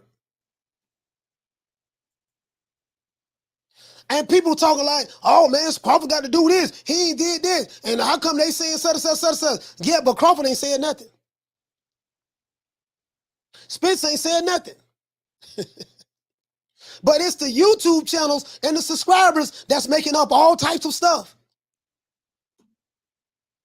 People like being lied to, man. So but I don't want to talk about that, though. Teach, what you say for me? So I remember when you said you were going to show people how to make the thumbnail. It was a while back. Did you do it? Yeah, I did it on the stream. I had a whole live show where I showed people how to make the thumbnails and how I come up with my headlines. But there's more to it, though. There's more to it. But these dudes ain't really appreciate nothing too tough. You know what I mean? So the game is to be sold, not to be told. There's a whole lot of stuff to this game that I can really show somebody. But I did it on the show. I showed how I made a thumbnail. I went to Fanon's YouTube channel and I showed her how to make his thumbnails. I can make any thumbnail that anybody normally makes. It's very easy for me to do. But it's more than that, though. It's more than the thumbnail. It's more than the thumbnail. It's more to it. Shout out to my sister Arlette. She said, Coach, don't you ever get tired of saying these talking points to these people with deaf ears? What you says, Coach, don't you ever get tired of saying these talking points to people with deaf ears? You know what? Arlette, I don't get tired of saying it. I'm going to tell you why. The reason why I don't get tired of saying it, sis, because the person who have deaf ears today, he may have open ears tomorrow. Sometimes, the person that's deaf, he can't hear. Sometimes the person that's deaf, dumb, and blind eating swine, sometimes you got to show them a better way. And a lot of times when you deaf, dumb, and blind eating swine, you be stubborn and stuck in your ways. But there's a reason why these guys who are deaf, dumb, and blind eating swine, it's a reason why they keep coming back over here. Because they know I'm speaking the truth, Arlette. So they're here because they know maybe it's something that I can say. The guy who may be dumb today or deaf today, he may turn around tomorrow and be like, damn, man, it took me 6 months to wake up, but I finally woke up. You get what I'm saying? So it is what it is. Shout out to LF. Hey, okay. Dropping that $2. Bam, super chat on your boy. Hey, Leroy. Super chat received. Playtime's over, boy. He said, Wilder get praises for 40 versus 40 on 40s Ortiz. Canelo versus Triple G. You know what it is? That's the double standard that you're talking about. That's the double standard that you're talking about. You get what I'm saying? But let's continue. Down from the bar, there's a platform stage. People pimping, sharp as razor blades. This dude here say, he said Benavidez is a good fighter, but he misses weight often. He's only missed weight one time. He's only missed weight one time. And are you saying that that's the reason why him and Canelo shouldn't fight? Because the people who are here making this argument, the people who are here making this argument, yeah, but listen, he didn't miss weight against Kyron Davis. They fought at that weight. That was a non-title fight. That was a 10-rounder. That was a 10-round fight. So when you fight in a non-title 10-round fight, they was able to fight like a pound or so over. He came in at 160, came in like 168 and 3/4, something like that. But the point is this here. The people who make those arguments, they make those arguments to say, well, Canelo shouldn't fight him because, he don't be making weight and all that stuff there. And this is the problem that I have. This is the problem that I have. You dudes be putting your fighters in the witness protection program. This is not the witness protection program channel. Yeah, you're right. He did get stripped for missing weight, but that was one time. This is not the witness protection program channel. We don't do that over here.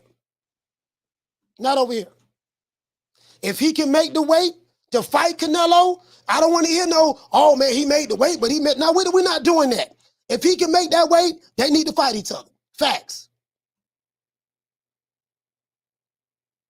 You know what I mean? So it is what it is.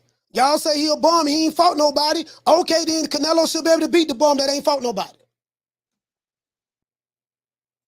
What it says, all I'm saying, Coach. Oh, okay, I got you. I just wanted to make sure.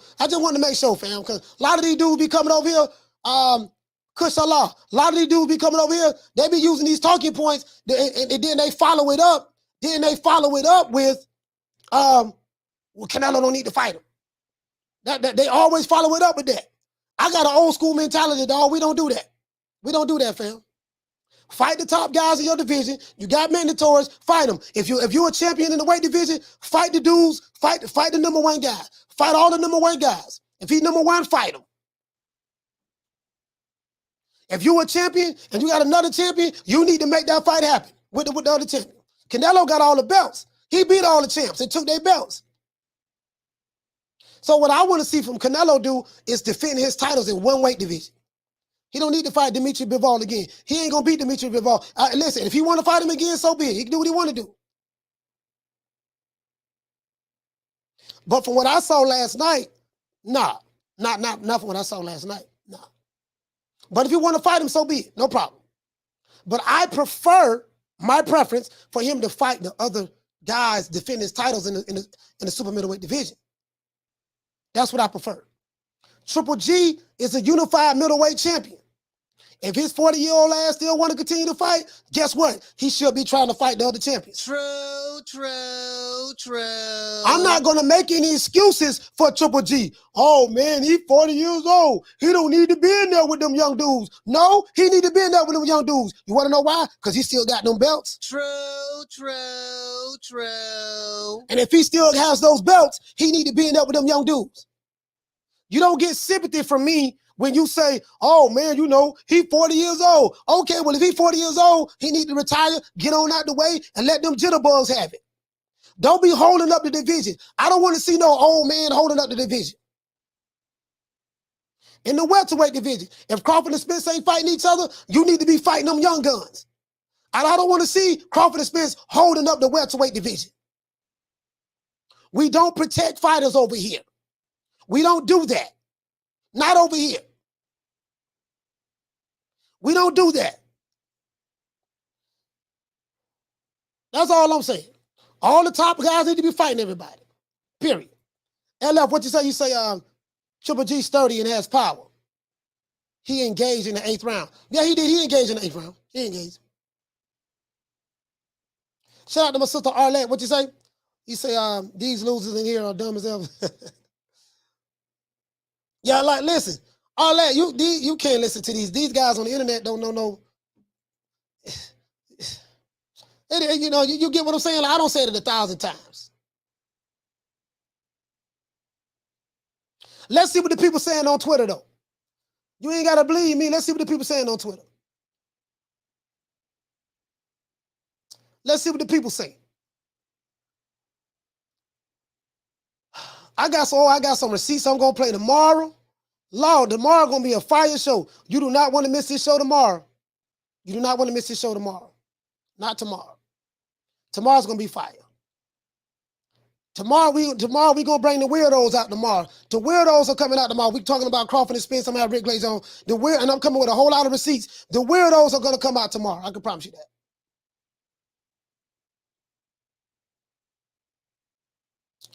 I can promise you that. Let's see where we at. Let's go over here. Sorry about that, guys. Let's see what Lou DiBella is saying. On Twitter, this is what they're saying on Twitter. Lou DiBella said that fight was awful. He's talking about Triple G and Canelo. You can see it right there. He say on all of us who knew it would be and paid anyways. On no one else. Years too late. So this guy here said Triple G still beats Canelo at 160. This guy right here says Lou DiBella said no, he doesn't. Dean said years too late. They fought twice they fought twice 5 years ago in their primes. This guy right here, Jigga, said I want a refund. This is what I'm trying to see what the people saying on Twitter.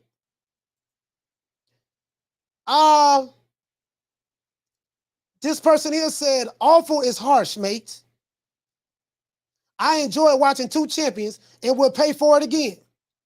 This guy right here saying paying for it again is a bit far. But the fight was good.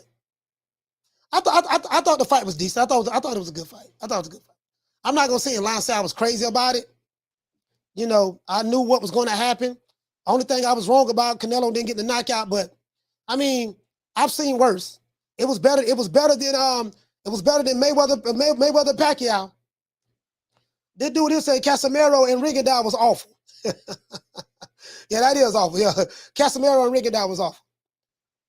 This guy here said, I enjoyed the fight from the 8th round onwards, but agree the first half of the fight was average. This guy here says it isn't Canelo's fault that Triple G is older. This is one fight I would never want to see again. This is what this guy said. This guy say facts to Lou DiBella. This dude here say the commentary made it even worse. He probably should have came and listened to my show. This guy here say no one made you watch it. So people are shades of Leonard and Duran 3.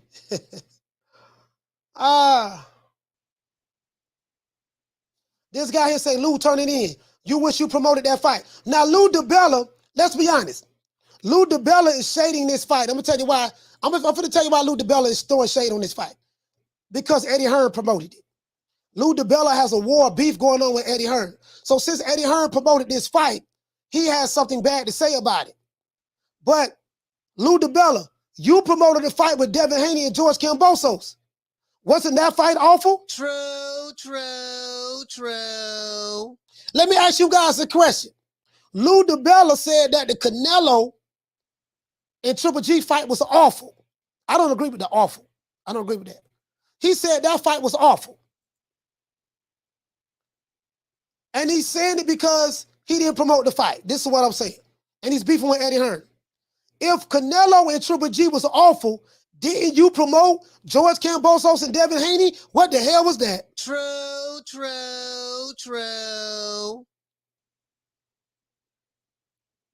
Body blow.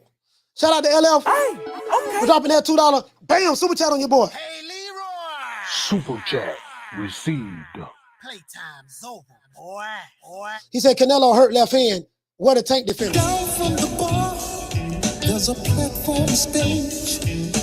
People pimping, sharp as razor blades.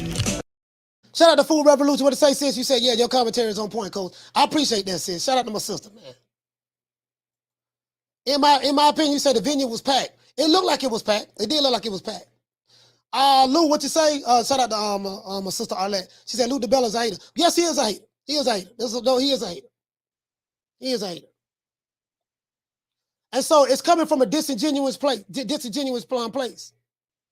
See, the reason why I would never get these interviews, because I'm asking some hell of a questions.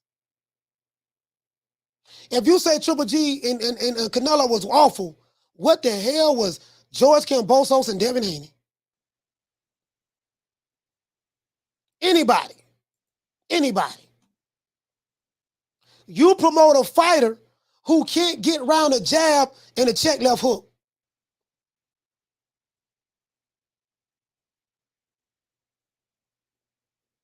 You promote a fighter that says he was the emperor. I chose you, boy. This, that. And he fought in front of his countrymen. And he could not get around the most basics of skills in boxing. He did the same thing over and over and over and over again, from the first round to the 12th round and everything in between. So that's my question I would have to Lou DiBella. If Canelo Triple G fight was awful, and let's say I agree with that, for your argument's sake. I don't agree with it, but let's just say I throw that out there, right? What the hell was George Kambosos? Shout out to Gorgeous. Hey, okay. Dropping that $2, bam, super chat on your boy. Hey, Leroy. Super chat received. Playtime's over, boy. He say MLs always have it to complain about. Yeah, they Down do. from the bar, there's a platform stage. People pimping, sharp as razor blades. Jamari, what he say for me? He say Eddie actually been putting on some pretty good fights. Yeah, you know, I don't get caught up, Jamario, in the promoter beef, because you got promoters that they beefing with each other. They don't like Eddie Hearn. You know, Booger Ray Leonard don't like Eddie Hearn. Lou DiBella don't like Eddie Hearn. Al Heyman in the PBC, they don't like Eddie Hearn. Bob Arum don't like Eddie Hearn. So Eddie Hearn, Frank Warren don't like Eddie Hearn. So Eddie Hearn got 5 or 6 promoters that don't like him. You know what that tell me? That mean he doing something right. True. That mean Eddie Hearn must be doing something right. When you got all of the American promoters plus a UK promoter that don't like you, it has to be something that he's doing right. Has to be something that he's doing right. Bob Arum don't like you. Al Heyman in the PBC don't like you. What the other dude name? Lou DiBella don't like you. Frank Warren don't like you. What the dude name? Steven Espinosa, ESPN, Showtime don't like you. And Frank Warren don't like you. Gotta be something you're doing good. True. That's the way I see it. Shout out to Stockton. Hey, okay. Dropping that $2, bam, super chat on your boy. Hey, Leroy. Super chat received. Playtime's over, boy. He said Hagler did it the blue collar way. Yes, sir. Yes, he did. Hagler got it from the mud. Down from the bar, there's a platform stage. People pimping, sharp as razor blades. All that, what you say? You say Oscar hate Eddie? Yeah, Oscar hate Eddie too. So who we got? Who hate Eddie Hearn? Oscar, Al Heyman in the PBC, Leonard Ellaby, Booger Ray Leonard, Bob Arum, Lou DiBella, Frank Warren, and Showtime president Steven Espinosa.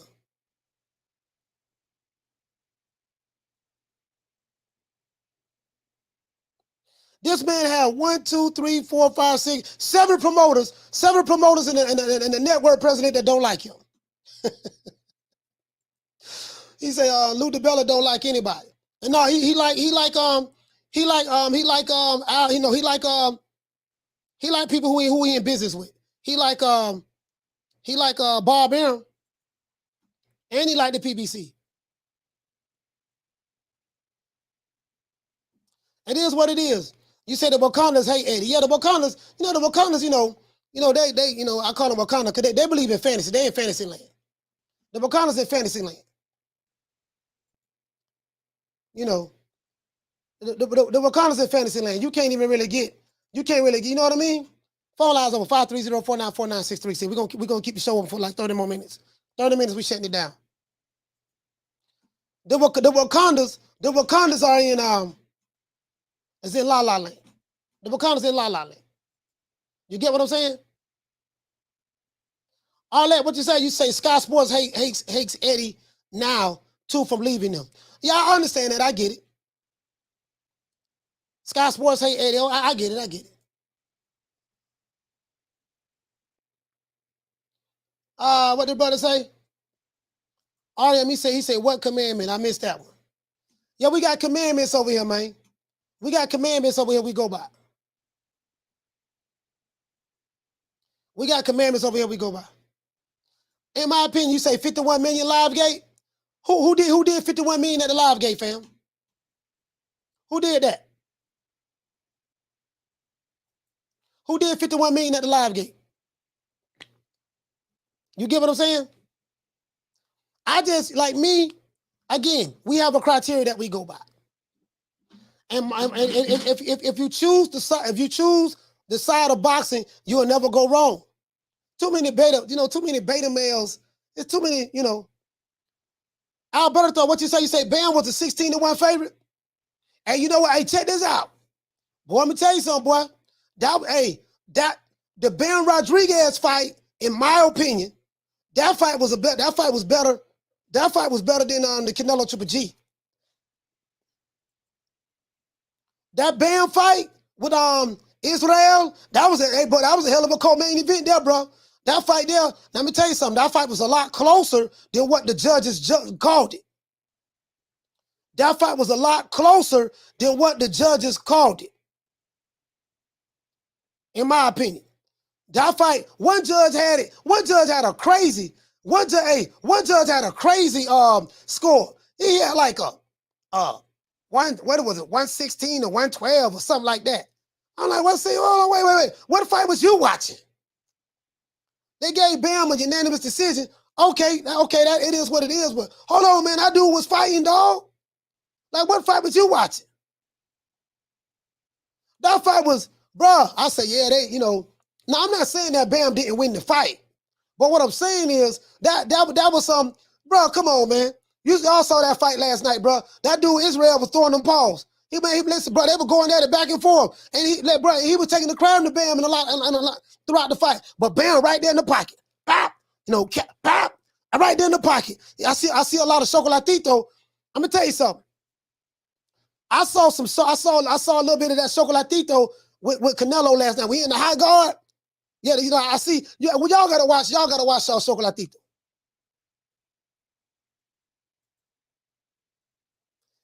One of my favorite fights. I love Chocolatito. Love him. Old school dude. I love Chocolatito. See what I'm saying? Y'all gotta watch how to trap the inside trap game in the pocket. The inside trap game in the pocket and count off of that there. Y'all gotta watch that there. What it was, one judge had it 118, 109. Oh, man, that was straight. Adrian Big 30. Man, that was trash, bro. Bro, come on, man. The robbery was in, bro. The robbery was in. Bro, come on, dog. Oh, listen, I'm not saying that Bam didn't win the fight. All I'm saying is, dog, 118, 109? 118, 109, dog? Shout out to JT. What'd you say? You said, yeah, that judge was full of it. Yeah, he was full of it. Yeah, he was full of it. Bro, that was crazy, dog. That was crazy. That fight was way closer than that, dog. And you know what? That fight could have been a split decision. That fight probably should have been a split decision. Caller, what's your name? Where you calling from? Santiago from Tijuana, San Diego.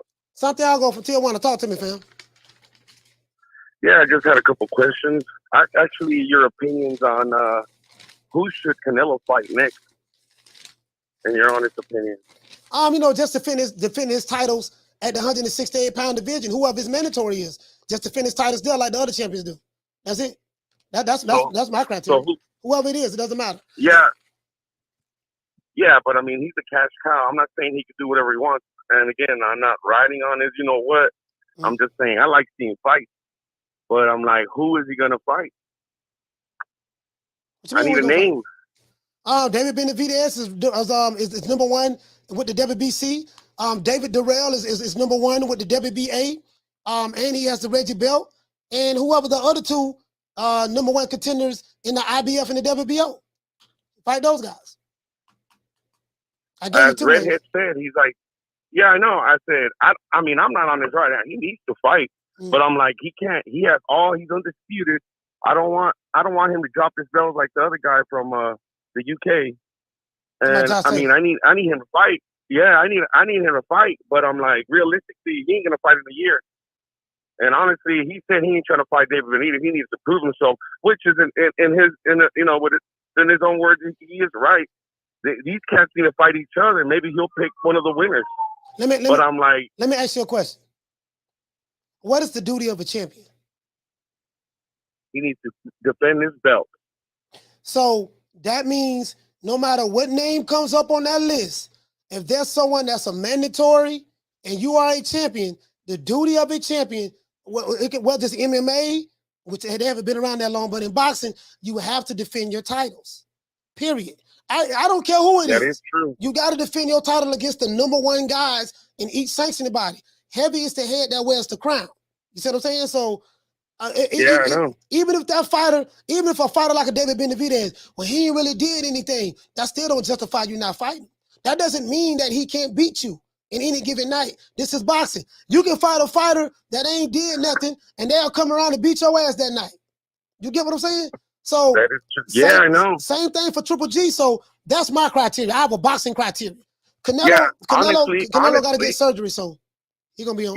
Yeah, I know. That's what I'm saying. In his defense, he's gonna be probably out for a year. And in his defense, again, he did take all those belts from all these champions. So when I hear people in the chat, like, oh, he's a ducker, like, no, look what he did in 1 year. I didn't see Benavidez do that in 1 year. That's true. I didn't see Charlo do that in 1 year. That's true. That's true. You know what I'm saying? And fuck Munguia, fuck De La Hoya. They're, I mean, come on, man. These guys, I mean, these Euro bumps are fucking going to probably take over the fucking boxing world. I hate to say it. You know what I'm saying? They probably are. Hey, these dudes ain't Euro bumps, dog. These dudes good. I know. I mean, that's the way. Yeah, that's what I'm saying. You know, they are good, man. They're fucking good. But I'm like, how come Benavidez doesn't fight a name? Because, I mean, if Canelo's going to be a hater, or I don't want to say that, if Canelo's going to be the way he is, these guys need to prove themselves to him, because he's the one holding the gold. You know what I'm saying? He's holding the weight. He's holding the division. He's like, oh, well, he's holding the division. What about Andrade? How come he ducked? Everybody's a ducker. Yeah. Well, I understand. You know what I'm saying? I get what you're saying. You're talking about the double standards, and this is what I be talking about. My thing is this. I hear the criticism that you can give Canelo Alvarez. So the problem that I have, fam, is this. You got to have a criteria for everybody.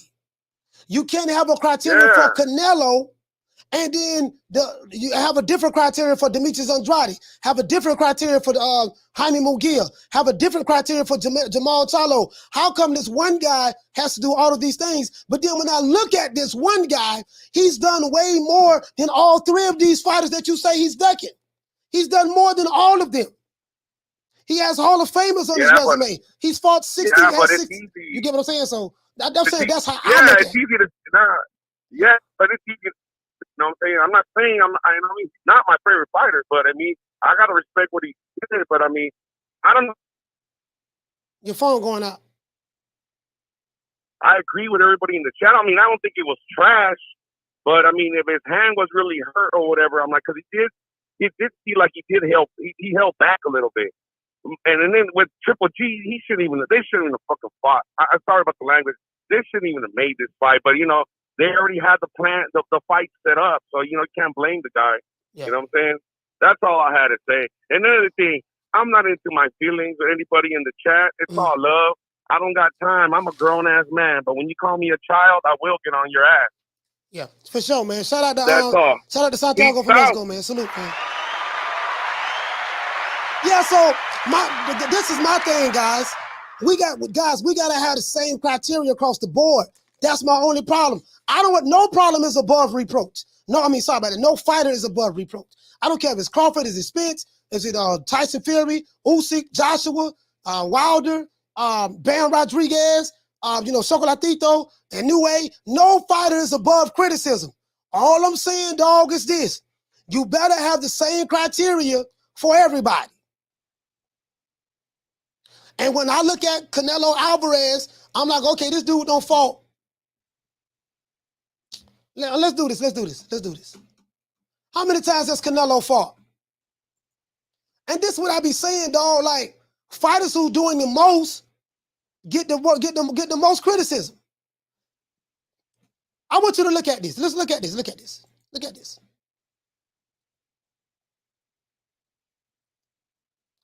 Canelo fought Abney Yildirim last year, February 2021. He fought Billy Joe Saunders 3 months later in May. 6 months later, he fought Caleb Plant. So in 2021, Canelo fought 3 times on his way to undisputed. And he beat him in order to get the WBC belt. Fought his mandatory, beat that champion, undefeated champion, beat that champion, undefeated champion. And was Callum Smith undefeated at the time Canelo fought him? Let me see. I don't know if Callum Smith was undefeated. Let me see, though. When Canelo fought him. Oh, let me see something. I just want to make sure. I don't want to be wrong. Okay, Callum Smith got 1 loss. So that means Callum Smith lost to Canelo. So that was an undefeated champion as well, right? He was an undefeated champion as well. He lost to Canelo, and so he beat 3 undefeated champions on his way to become undisputed.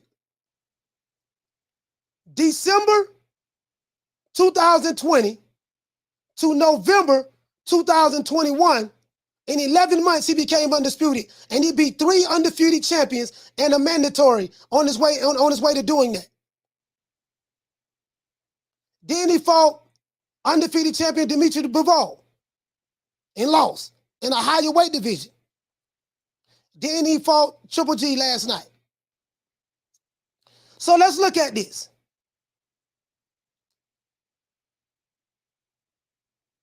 From November 2021 to November this year, he's fought 3 times. September this year. He's fought 3 times. He's fought in 10 months. In 10 months, he's fought 3 times. In the past, let's see, Gennady Golovkin, Dimitri Bivol. He fought 3 times in 2021. So from December 2020 to September 2022, this man done fought 5 times.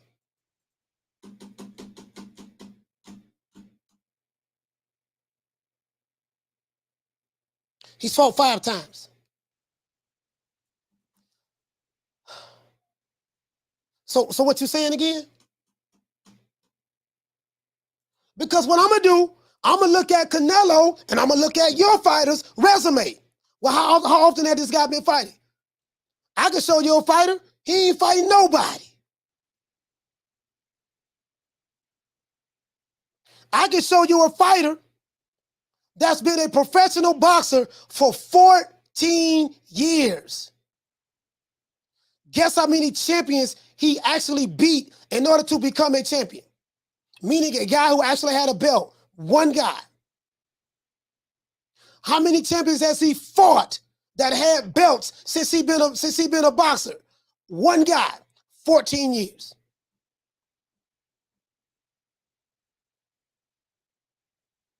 The guy that's doing the most is getting all of the criticism. The guy that's doing the least gets the praise. That's all I'm saying, dog. That's all I be saying. If you're telling me this guy ain't doing nothing, okay, fine. What is that guy doing that you say that this guy's avoiding? Somebody call in and tell me something.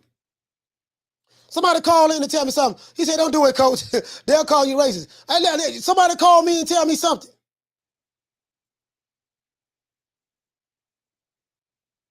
If he's ducking somebody, show me what the fighter that Canelo is ducking, show me what he's doing. Please. That's all I'm saying. When I go to bringing that up, it's quiet, it's crickets. They ain't got nothing to say. Nobody got nothing to say. And I have a criteria for every fighter. It's always crickets when I ask that question.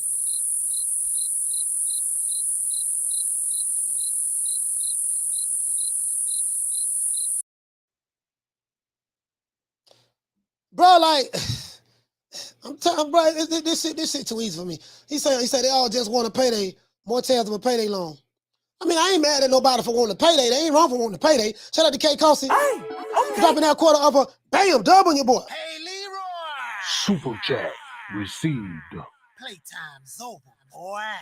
I mean, they got to make it make sense to me. That's all I'm saying, dog. Make it make sense to me. I ain't got but a GED, but I have a master's degree in common sense. Make it make sense to me.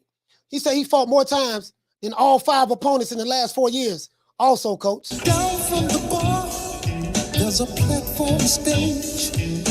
People pimping, sharp as razor blades. So, it ain't like the dude just sitting on his hands ain't doing nothing. He's fighting undefeated champions. You say, well, them dudes were Eurobombs. Okay, they were Eurobombs. How come the other fighters ain't do it?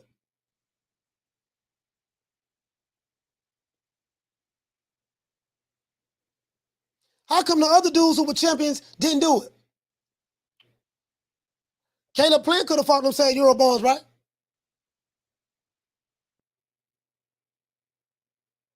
Benavidez, like, how come them other guys didn't do it? Y'all call them Eurobombs. Them Eurobombs kicking ass right now, boy. Especially in the heavyweight division. The dudes who you call Eurobombs, guess what? Wakanda ain't produced nothing to beat them. As a matter of fact, check this out. I want to show you something. Y'all say Eurobombs, right? Let me show you this. Y'all say Eurobombs. I'm going to show you where he ain't really know Eurobomb. He's from Asia, really. But, you know, black Americans call anybody white that's not from America Eurobomb. So since the black American fight fans call everybody that's not from America, and that's why the Eurobomb, since that's what they say, let's do this. Now, this guy's not a Eurobomb. But we just gonna entertain this. We gonna entertain this. Check this dude out right here. This dude right here, his name is Janibek. Shout out to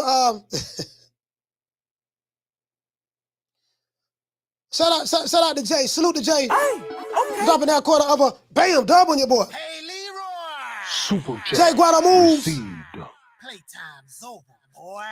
Shout out to Jay Guadamoves, man. Shout out to Jay Guadamoves, man. Salute to you, fam, man. He said for the shout out. Yes, sir, man. I got something I gotta say. Down from the bar, there's a platform stage. People pimping, sharp as razor blades. They say these Eurobombs, right? Guess what? This guy right here said, I want to fight Jermall Charlo and get the WBC title. This will be pretty easy work. This is a Euro, even though he's not from Europe, but we just gonna entertain this for the Wakandas. This is a Eurobomb right here that say he want the smoke. Got an opportunity to beat. Now, if somebody like a Canelo, somebody fought him, they'd be like, he ain't fought nobody for the Eurobomb. Okay, well, this is the opportunity for Jermall Charlo to fight this Eurobomb right here. This guy say he want all the smoke. And I'm going to hurt your feelings on this one. This one here, I'm going to hurt your feelings. I'm going to hurt your feelings on this one. If you want me to, shout out to Foxy Brown. Hey, okay. Dropping that quarter of a bam dub on your boy. Hey, Leroy. Super chat received. Playtime's over, boy. Foxy Brown say, shout out to Foxy Brown. She said, I got to give you your credit today, coach. You're on point today. All right. I appreciate that. Down from the bar, there's a platform stage. People pimping, sharp as razor blades. I don't be listen, Foxy Brown, I don't be hating on these dudes. All I'm saying, sis, is this. I take what they say, right? This is what I do, sis. I take what they say, whoever they may be. And let's say I agree with everything. Let's say I agree Canelo ducking. He fought, yeah, he beat Caleb Plant, but he was a Eurobomb. After Atlanta Ellaby say that Caleb Plant was going to beat Canelo.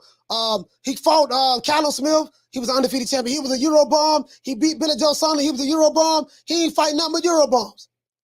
Okay. Let's say, let me tell you what my master's degree in common sense tell me. Okay, Canelo fighting Eurobombs. Okay. Canelo fighting Eurobombs. So I have two questions. Tell me why the other killers, the guys who are supposed to be killers in these weight divisions, how come they didn't fight the Eurobombs and become undisputed? That's one. And two, if Canelo is fighting Eurobombs, and let's say I agree with that, surely the fighter that you're capping for, he better have a resume of not fighting Eurobombs. So I'm going to look at Canelo's resume and say, okay, damn. Fighting Eurobombs, huh?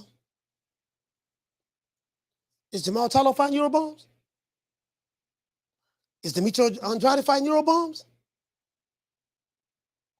Is Jaime Munguia fighting Eurobombs? Because see, that's what I'm going to do. I'm going to look at everybody.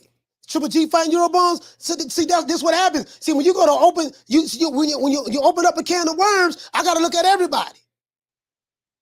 You get what I'm saying, sis? So that's what I do. When I look at that, it's like, oh, hey, man, look here, man. I hear what you're saying, dog. But boy, this dude over here, boy, listen, he been a pro for 14 years. He's fought one champion in 14 years. Has never had a unification match at all. Like, what are you telling me? GGS, what do you say? He say, yeah, but Eastern Europeans don't blame on the mental, bro. Yeah, listen. I know these guys are not Eurobombs. I'm not disrespecting these fighters by calling them Eurobombs. I like to take their talking points and flip it and throw it right back at them. That's what I do. I take their talking points, flip it and throw it right back at them. And I try to make it make sense. And they can't make it make sense. They can't make it make sense, fam. That's all I'm saying. They can't make it make sense. And when they can't make it make sense, they start calling you names. Oh, you's a coon. You's a sellout. Oh, you's an old hoe ass nigga, bitch ass nigga. Oh, nigga, you hate your own race. They'll say everything but address what you're talking about. True. And the reason why they do that is because these guys lack intelligence. These are some low IQ beta males that's on YouTube in the YTBC. These dudes are Nick Sack selling. They are PS5 all day playing ass niggas. They drinking up all the kids' juicy juices, drinking up all the milk, eating all the cereal. Then when they baby mama come home from work, he got 7 or 8 dudes in the house, the apartment dirty. They laying around. She ain't got no food in the refrigerator. He got the EBT card. This is what you got going on online. I'm not making this up, dog. You see I'm not laughing? These dudes broke for real, man. They can't take care of their women. They can't take care of their children. This is what you arguing with online. And they got a victimhood mentality. I'm not afraid of the backlash. I call it the way I see it. I'm not afraid of the backlash. It is what it is, man. Somebody got to stand up and say it. I'm just the one that got enough balls to say it. That's all. That's all. That's all. They have double standards, dog. They have double standards. I'm not saying no rocket scientist stuff. This is common sense. I'm like, okay, this ain't making no sense. Okay, Canelo fought Eurobomb. Okay, let's do this. You ain't gonna like what I'm gonna do, but I gotta do it.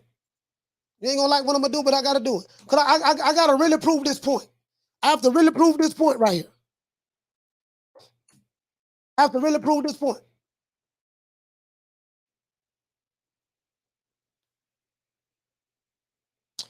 Do I want to do that on BoxRec, guys?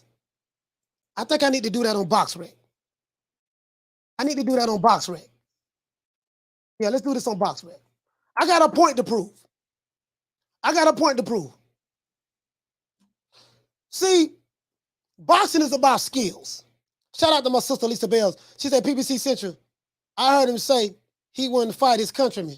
Maybe he changed his mind. Who knows? Yeah, I just played it earlier. What he said, what Canelo said.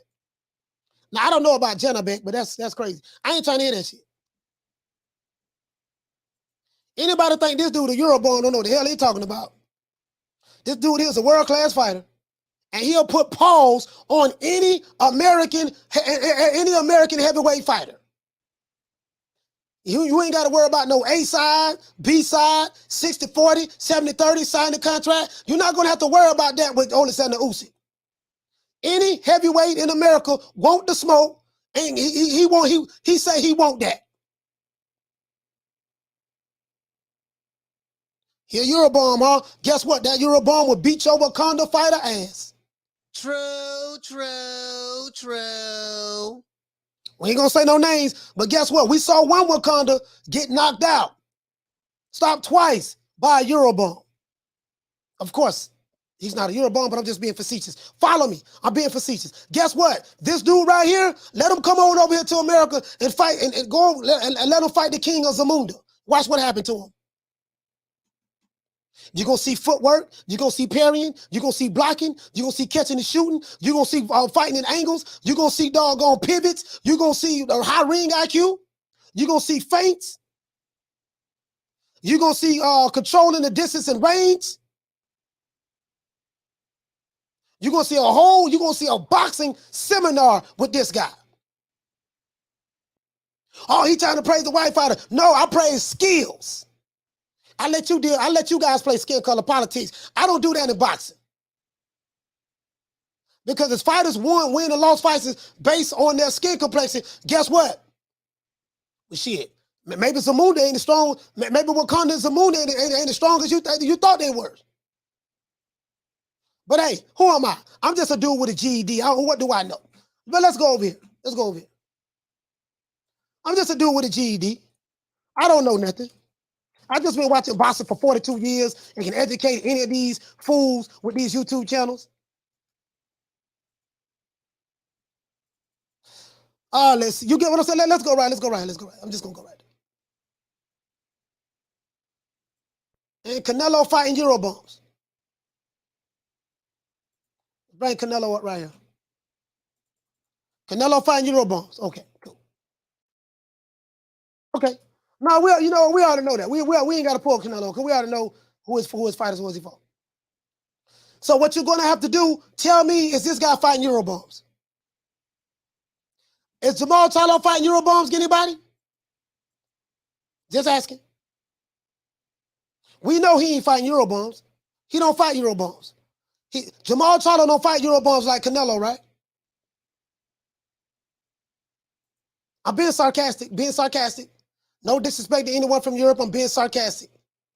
If you follow my show, you know I'm very sarcastic. I have a real slick mouth. I'm being sarcastic. I'm going somewhere with this. So when I look at this dude's resume, guess what? I'm not going to see no Euros on there, right? He said, problem is, coach, we ain't scared of losing to zero. We try learning. He said, what you said, we try learning from it, and now it's not the end of the world. No, it's not the end of the world. It's not the end of the world. Not the end of the world. You're right about that, fam. Juan Montes Motel, he from Mexico. Why do they have an asterisk right here? Why is there an asterisk? I wonder, why do they have an asterisk next to his name? Was it because of the weight? I wonder. Juan Motel. Why do I have an asterisk right there? So we see Montiel right there, right? Sergey Derenchenko. That's a Eurobomb according to their standards. Sergey Derenchenko from the Ukraine, I think. Yeah, from the Ukraine. Dennis Hogan. Let's go to Dennis Hogan. Dennis Hogan ain't no Eurobomb. Oh, yeah, look like a Eurobomb to me. He from Ireland. Yeah, be from Ireland. Oh, yep. Oh, Dennis Hogan. So, all right, it's going on over here. Big bad Brandon Adams. I think Brandon Adams is a brother. Is he a brother? Yeah, that's a brother right there. Let's see, 5'9", 70-inch arm reach. Okay. think he went 12 rounds with Brandon Adams. That's a brother right there. So Jermall Charlo do fight brothers. He do fight brothers. Matt Vacoraball, that ain't no Eurobomb there, is it? Yep. Kind of like a Eurobomb there according to their standards. He's from Russia. He's not European. He's from Russia, but we just gonna throw that out there. All right. Let's keep going on. Hugo Centeno Jr. Who this dude here is right here. All right. He ain't fighting. Okay. Well, he's from Mexico. No, he's not from Mexico. He's from California. He's from California. But he's from Mexican descent. Okay. All right. Let's continue. All right. Jorge Sebastian Highland. Okay. Let's see what this is right here. Okay. Oh Lord have mercy. He's from Argentina. He's he's not a Eurobomb, but he'll they'll probably look at him as that. You know what I mean? So okay, let's continue. Let's move on over here. Let's see. And he fought J-Rock right here. This is J-Rock. Y'all remember J-Rock now? Y'all remember J-Rock? This is at 154. It was that J-Rock. He did fight J-Rock right there. So this is what I do. I look and say, okay, but damn, I know this guy ain't fighting no Eurobombs. You know what I mean? So and I use your criteria. I use your criteria. And what I notice is these guys, they like to apply the rules to fighters who they don't like while ignoring the fighters' resume that they do like. I'm like, no, if you're going to pull up Canelo, let's pull up Jermall. Let's pull up Jermall Charlo. Let's pull up Demetrius Andrade. Let's pull up Triple G. Let's pull up Jaime Muguia. No, we don't need to pull them up, dog. Don't do that, dog. No, we just talking about Canelo. You trying to deflect.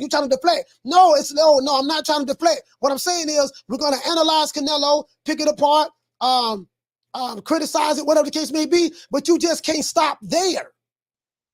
If this guy is doing more than this guy, and as a matter of fact, let's take it a step even further. Look at this shit. The last time this guy fought was June 19th, 2021. He had a fight that was coming up with Macy Sulecki. That fight got canceled. Word on the street, Jermall Charlo ain't gonna be back to fighting until next year, January. So not only is he fighting Eurobums, but he's hardly fighting.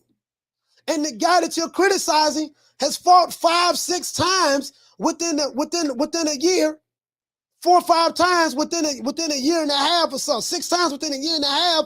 And this guy last had a fight June 19, 2021. He's with the PBC.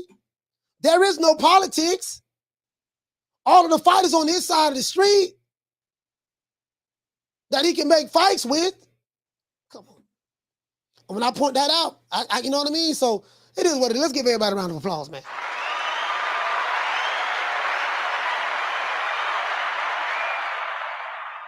They don't keep that same energy. You say, stop, coach, you're gonna give them a heart attack. Yeah, they don't keep that same energy, dog. That's all I be saying, fam. Yeah, you talking about confirmation bias. Confirmation, yeah, they don't keep the same energy, dog. If you're gonna poke holes at one, let's poke holes at everybody.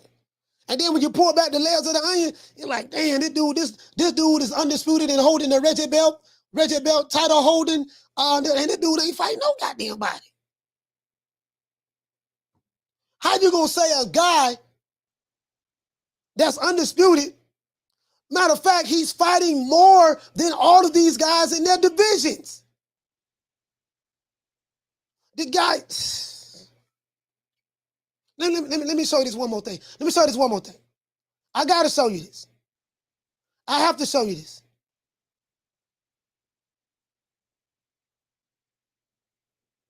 I have to show you this before we go. Marvelous Marvin Hagler, when he had his last fight in 1987, he ended up with a record of 62-3-2. He had 67 fights. Out of 67 fights, he only lost 3. When Marvin Hagler retired, that was 1987. I think he was born 1958, if I'm not mistaken.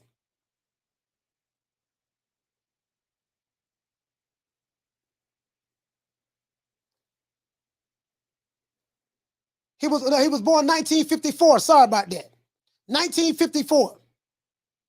When Marvin Hagler retired, He was 33 years old. Marvin Nathaniel Hagler. He was 33 years old when he retired.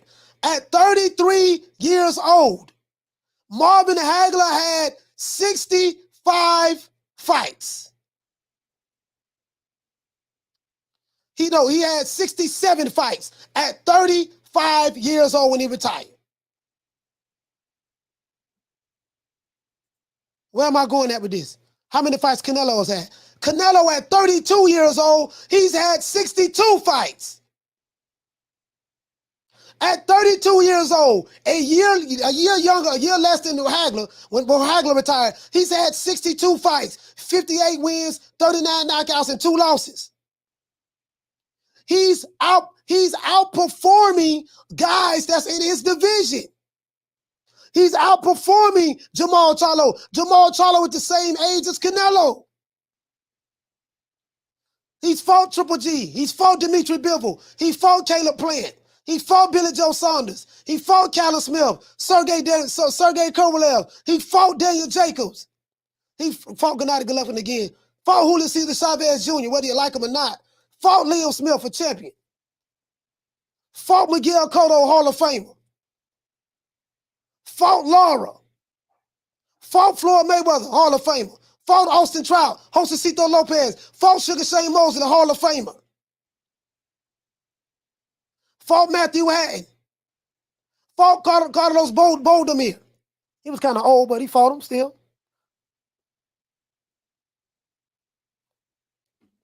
That's all I be saying, dog. Like, that's all I be saying, dog.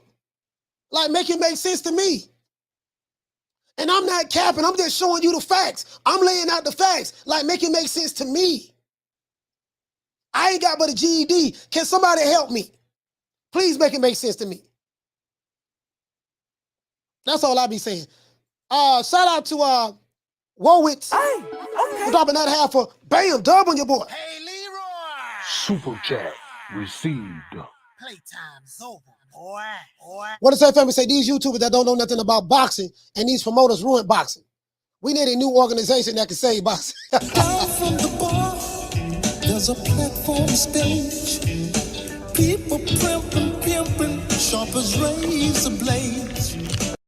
Boy, y'all, boy, listen, boy. Guess what? And that's why they don't like me. They like, man, this nigga, he'll be making too much sense. We can't defend our position. Only thing they gonna do is get mad and go to name calling and threatening me. That's all they do. That's all they do.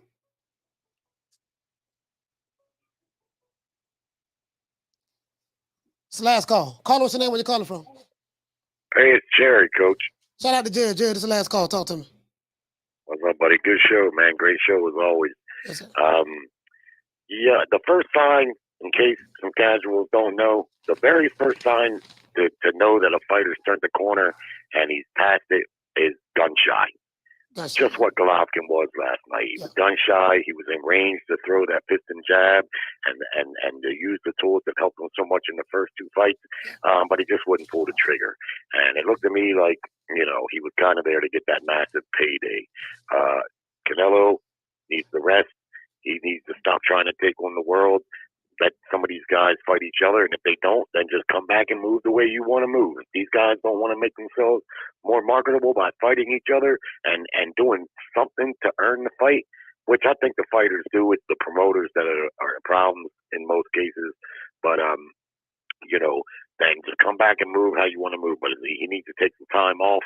I'm a Canelo fan, but I got a little Canelo fatigue right now. Yeah.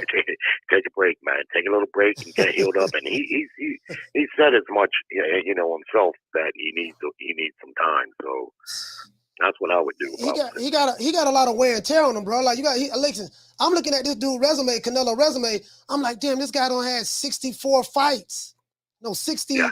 Like, bro, 60. He don't have 62 fights, 52 wins. 2 losses and 2 draws. That's a lot of damn fights. But be 32 years old. Marvin Hagler had 67 fights at 33 when he retired. That's a lot of fights. No doubt. And I think not because Canelo lost it, but all because I think Canelo is probably still in his prime or close to it. But any next couple of fights you could start to see where, because I don't give a fuck, who you are. All those training camps, even if some of the fights are easy, it's the training camps, the road work, the restricted diet, all the sparring, and all the fights that he's had throughout his lifetime. So I think he's got 3 to 5 fights left in him, and depending on who he fights, we'll have to see. Benavidez looks like to be the biggest threat that's really anywhere above him, except for Bivol. And I just don't know. I just don't know about Canelo at light heavyweight. He's not a big guy. He can beat some light heavyweights, but is he going to be able to beat the top guys? Nah. I don't know. Hell no. Yeah. Hey, all right, shout out to Jerry, man. Salute to you, fam. Thank you for calling in. Thanks, sir. Yes, sir. Hey, that's all. That's all I be saying, dog. I have a boxing criteria. For all those who don't know, this is my boxing criteria. Everybody don't fit this criteria. Canelo don't check all the boxes in my boxing criteria. He don't. But guess what? He checked most of them. And Chocolatito checked most of them, if not all. So that's what I look at. I look at what was your level of competition. Roy Jones said something when he was boxing. He said, you had the nerve to say, I ain't fought nobody. I just made him look like nobody. Y'all must have forgot. You know what separates the great fighters from the so-so fighters? The great fighters can take on another good fighter and make him look average. Because he stepped his game up that much more. Not all the time. I'm just saying the great fight, like the really, really special fighters. There's only been a few. There's only been a few. And then you got old fighters who will step up in the weight division, like Roberto Duran. He gets knocked out by Tommy Hearns. But he beat Sugar Ray before that, beat Sugar Ray, quit against Sugar Ray in the second fight, move up and fought Hagler, lose to a decision against Hagler, go 12 rounds with Hagler, 12 or 15, something like that. And then to come back and fight, what's my main man name? What's my main man name? Roberto Duran fought, damn, what the dude name is, man? Damn, I forgot his name. Damn, I forgot his name, man. Roberto Duran fought in the middleweight. Super middleweight. The black dude. Damn, I ran Barkley. Hey, good looking out, Pastor. I had this picture in my head, but his name left my mouth. Then he fights Iran Barkley at super middleweight. And dropped hey, he fought him in the pocket. Overhead right all night long. Fought him in the pocket. And dropped him in the 11th round. And won by a split decision. This is why you got to see the fights. This is why you can't say, oh man, well, Canelo don't need to fight David Benavidez, because anything can happen in boxing. This is why you can't say, oh, well, he struggled with this guy, then we know what he'll do to him. No, it doesn't work that way in boxing. Styles make fights. And the only way we truly going to know what the outcome is, the guys have to fight each other. Did you fight him in his prime? You in your prime, he in his prime, you need to see that fight. That's how this works. But the same rule applies to Jermall Charlo. The same rule have to apply to Jermall Charlo. The same rule has to apply to Demetrius Andrade. The same rule has to apply to Triple G. The same rule has to apply to Jaime Munguia. The same rule has to apply to Tank Davis. The same rule has to apply to Devin Haney, Shakur Stevenson, Terrence Crawford, Errol Spence, Alexander Usyk, Artur Beterbiev, Dmitry Bivol. The same rule has to apply to everybody. When you selectively want to apply certain rules to fighters that you don't like while excusing those same rules for your fighter because you don't want to hold him to that criteria because there's some tough competition where he at, there lies the problem. True, true, true. There lies the problem. So we don't duck no smoke. We don't run from no competition. We don't duck no smoke. We don't rough no competition, and we don't talk about Rocky Marciano. What about Rocky Marciano? Oh, there they go. There they go. Every time I start talking about boxing, a white man got to pull Rocky Marciano out their ass. That's the one. That's the one. Rocky Marciano. Rocky Marciano. Let me tell you something wonderful. Rocky Marciano was good, but compared to Joe Louis, Rocky Marciano ain't shit. He beat Joe Louis's ass. If you work out like this when you go to the gym, this boxing stuff is not for you. I had a Wakanda nigga telling me he gonna pull up when he called the show. He working out next to me in the gym. I said, oh my Lord, Wakanda, what Wakanda doing? Wakanda, what you doing? He's talking about he gonna put them paws on me. He training to get ready for me for a celebrity boxing match. I say, no, man, I got to go. If you run up on me with your limited boxing knowledge, screaming, sign the contract, 60-40, 70-30, 80-20, take whatever we get you. My favorite YouTube channel told me 20 different lies on the same subject matter, and we need to do this, and you selling Nick sacks. You're drinking up all the kids' juicy juices, eating all the cereal, drinking all the milk, going half on a Nick sack.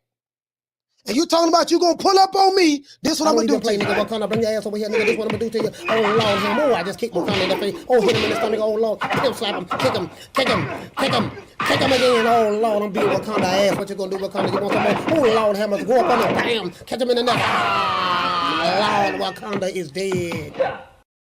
It is what it is, man. And if you're a Tyson Fury fan, you need to be thankful for what Deontay Wilder did for Tyson Fury. Don't ever forget, when I found you, you was strung out on coke. When I found you, you was like a big house, contemplating about killing yourself. So don't you ever forget who brought you to big time boxing. I drugged you back. I brought you back. I provided food and put food on your table for your family to eat. And I'm doing it for the second time. So don't you ever forget that. Now, if that's true or not, if some say there was a cherry pick that went wrong, I'm going to plead the fifth. Plead the fifth. Plead the fifth. 5, 1, 2, 3, 4, 5. Anything you say, 5. Go ahead, ask me a question. Did you? 5. Let's put some respect on Dave Chappelle, Dave. Nigga, when my name come up, respect it. Let's go. Stop playing with my fucking name. I'll drill y'all. Stop playing with my name. I ain't gonna say it no more. Put some respect on my name. If I ask you something about boxing, about the double standards that you're using, about your favorite fighter, and you go to talking like this, you, sir, is the problem. We must internalize the flatulation of the matter by transmitting the effervescence of the Indonesian proximity in order to further segregate, to preclude on the issue of world domination would only circumvent, circumcise the revelation that reflects the aphrodisiac symptoms which now perpetrates the Jericho's activation. If you bring your ass over here talking like that, man, I'm gonna tell you, shut that soft ass. Shut that soft ass shit up. And the best man Shut that soft. That's some soft ass shit. Shut that soft ass shit up. All that soft talking. I know you can do it, man. You got to. Man, shut that soft ass shit up. If I ask you what kind of fighters you got over there with your promotional company, you telling me you got all these killers and you ain't got but one bullet in your 38 and you can't name them names, that's the problem. And who's the next big star under Mayweather Promotions? Ooh, we have quite a few young guns, as I say, you know, and I don't want to leave any names out, but we have a great roster of young talent, and we've been very selective about what we're doing, you know, again, because when you have, you know, an abundance of fighters, it's hard to kind of focus on. When a big fight is to be made, it has to make sense for both sides. No promoter or company is going to put their guy in an event with everything to lose and nothing to gain, especially when we talking about this. You know what I'm saying? Interesting. Telling you, bring your ass over here. You don't know nothing about boxing. Talking about you want to debate me? It's going to be trouble. Trouble. Now walk it off. And I mean that. Who you think it is, DJ Quick? No, huh? No, I ain't saying Kid that. Capri? I didn't say that. Oh, you must be Jimmy Walker. Blue, you ain't nothing. You don't deserve nothing. You don't get nothing. You get what I give you. I got a contract between me and you that say you do what I tell you to do. Therefore, shut up, don't say nothing, don't speak to me, don't look at me. I tell you something. Money, you know, I just say. Blue, if I raise up, gonna be trouble. Trouble. I'm walking off. It is what it is. I'm the group. I'm the best thing ever happened to this damn group. Nobody's bigger than the group. Y'all ain't stupid. I'm the one selling the records. They coming to see me. They coming to see the Temptations. Ain't nobody coming to see you, Otis. I tell you what, man, you don't know nothing about boxing. You coming up with that fanboy stuff, don't bring your ass back over here. Don't ever come by here. Okay?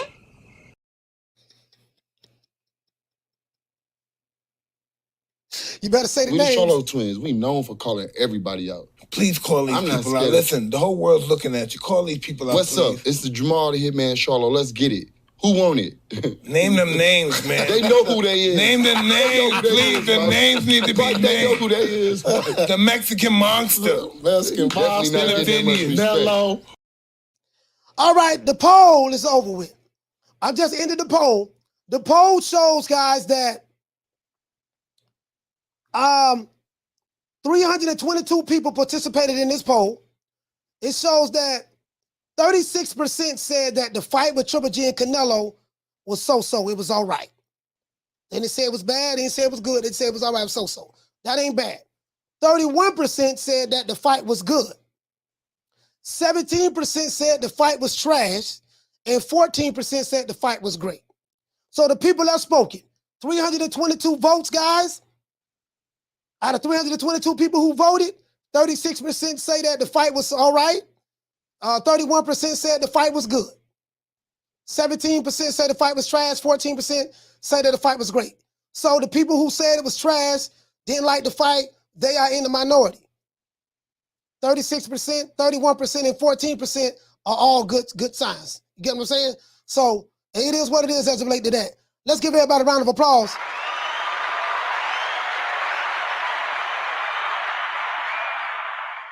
Shout out to the family, man. It is what it is, man. And you know what, though, man? Shout out to my dog, Booger Ray. I got a lot of love for my dog, Booger Ray. I really mean that. And I know a lot of y'all don't like my dog, Booger Ray Leonard. But Booger Ray Leonard is a G. He's a G in the game. I love Booger Ray. Even though I be joking. Well, even though I be throwing shade a lot. I throw a lot of shade. It is what it is, man. But, you know, Booger Ray, it is what it is. We got to put some respect on Booger Ray's name, though. You see what I'm saying? Let me see, can I give it as many people as I can a shout out. Shout out to Ben Gunn. Shout out to WGS. Shout out to Agent Big 30. Shout out to Halim. Shout out to Con Shinery. Shout out to Lil Green Eyes P. Shout out to Kushla. Shout out to Marty King Boxing, Lisa Bales. Shout out to oh man, it's a lot of people I'm forgetting. Y'all say something at the bottom so I can get your name. Shout out to Nelly Content, Old Dirty Boxing. Shout out to Hawk from Maryland. Shout out to the phone calls too. Shout out to Santiago from Mexico. Shout out to Jared from B-More who called in. John B. Poetic. Halim, Dim Gaines. Shout out to Daniel Jones. Gad Newt from the Philippines. Shout out to Teach, Drumming for Life. Shout out to Drumming for Life as well, man. Shout out to Teach. Let's see who else we got, man. Who else we got? Hold on, guys. Hold on. Shout out to Nelly Content, my sister Lisa Bales, Dantes from Tampa Bay. Shout out to Dantes, man. Shout out to Dantes. Shout out to F Society. And we're going to do it like this here, man. Martin King Boxing. Shout out. We're going to do it like this here, man. Sunshine when Tank's gone. I'll smack the shit out in front of everybody. Only dark times for you. I mean, just throw Haney's name in the hat. There is no fucking hat. Ain't no sunshine when Tank's gone. I don't play them type of games. Leonard L.B. Why you always talking about me? Did you fucking learn your lesson from that? With AJ? Ain't no sunshine when Tank's gone. I'll knock that motherfucker's hole out. Period. Only dark times for you. There ain't no hats to throw nothing in here. We're running a fucking business. Ain't no sunshine when Tank's gone. You fucking idiot. Leonard L.B. Why you always talking about? It is what it is.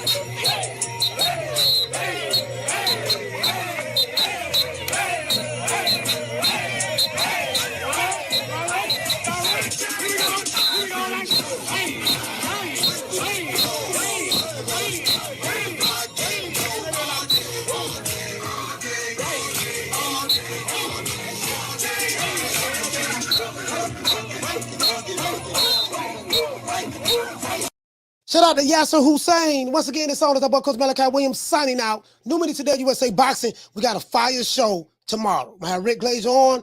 And boy, we going in. We're addressing the rumors, the clickbait, the fake news. We're not going to play today, tomorrow. You're going to really love this. You know my motto. See you guys tomorrow at 3 o'clock Eastern Standard Time. Don't meet me there, beat me there. Peace. Man, I'm out of here, bro. Let's go.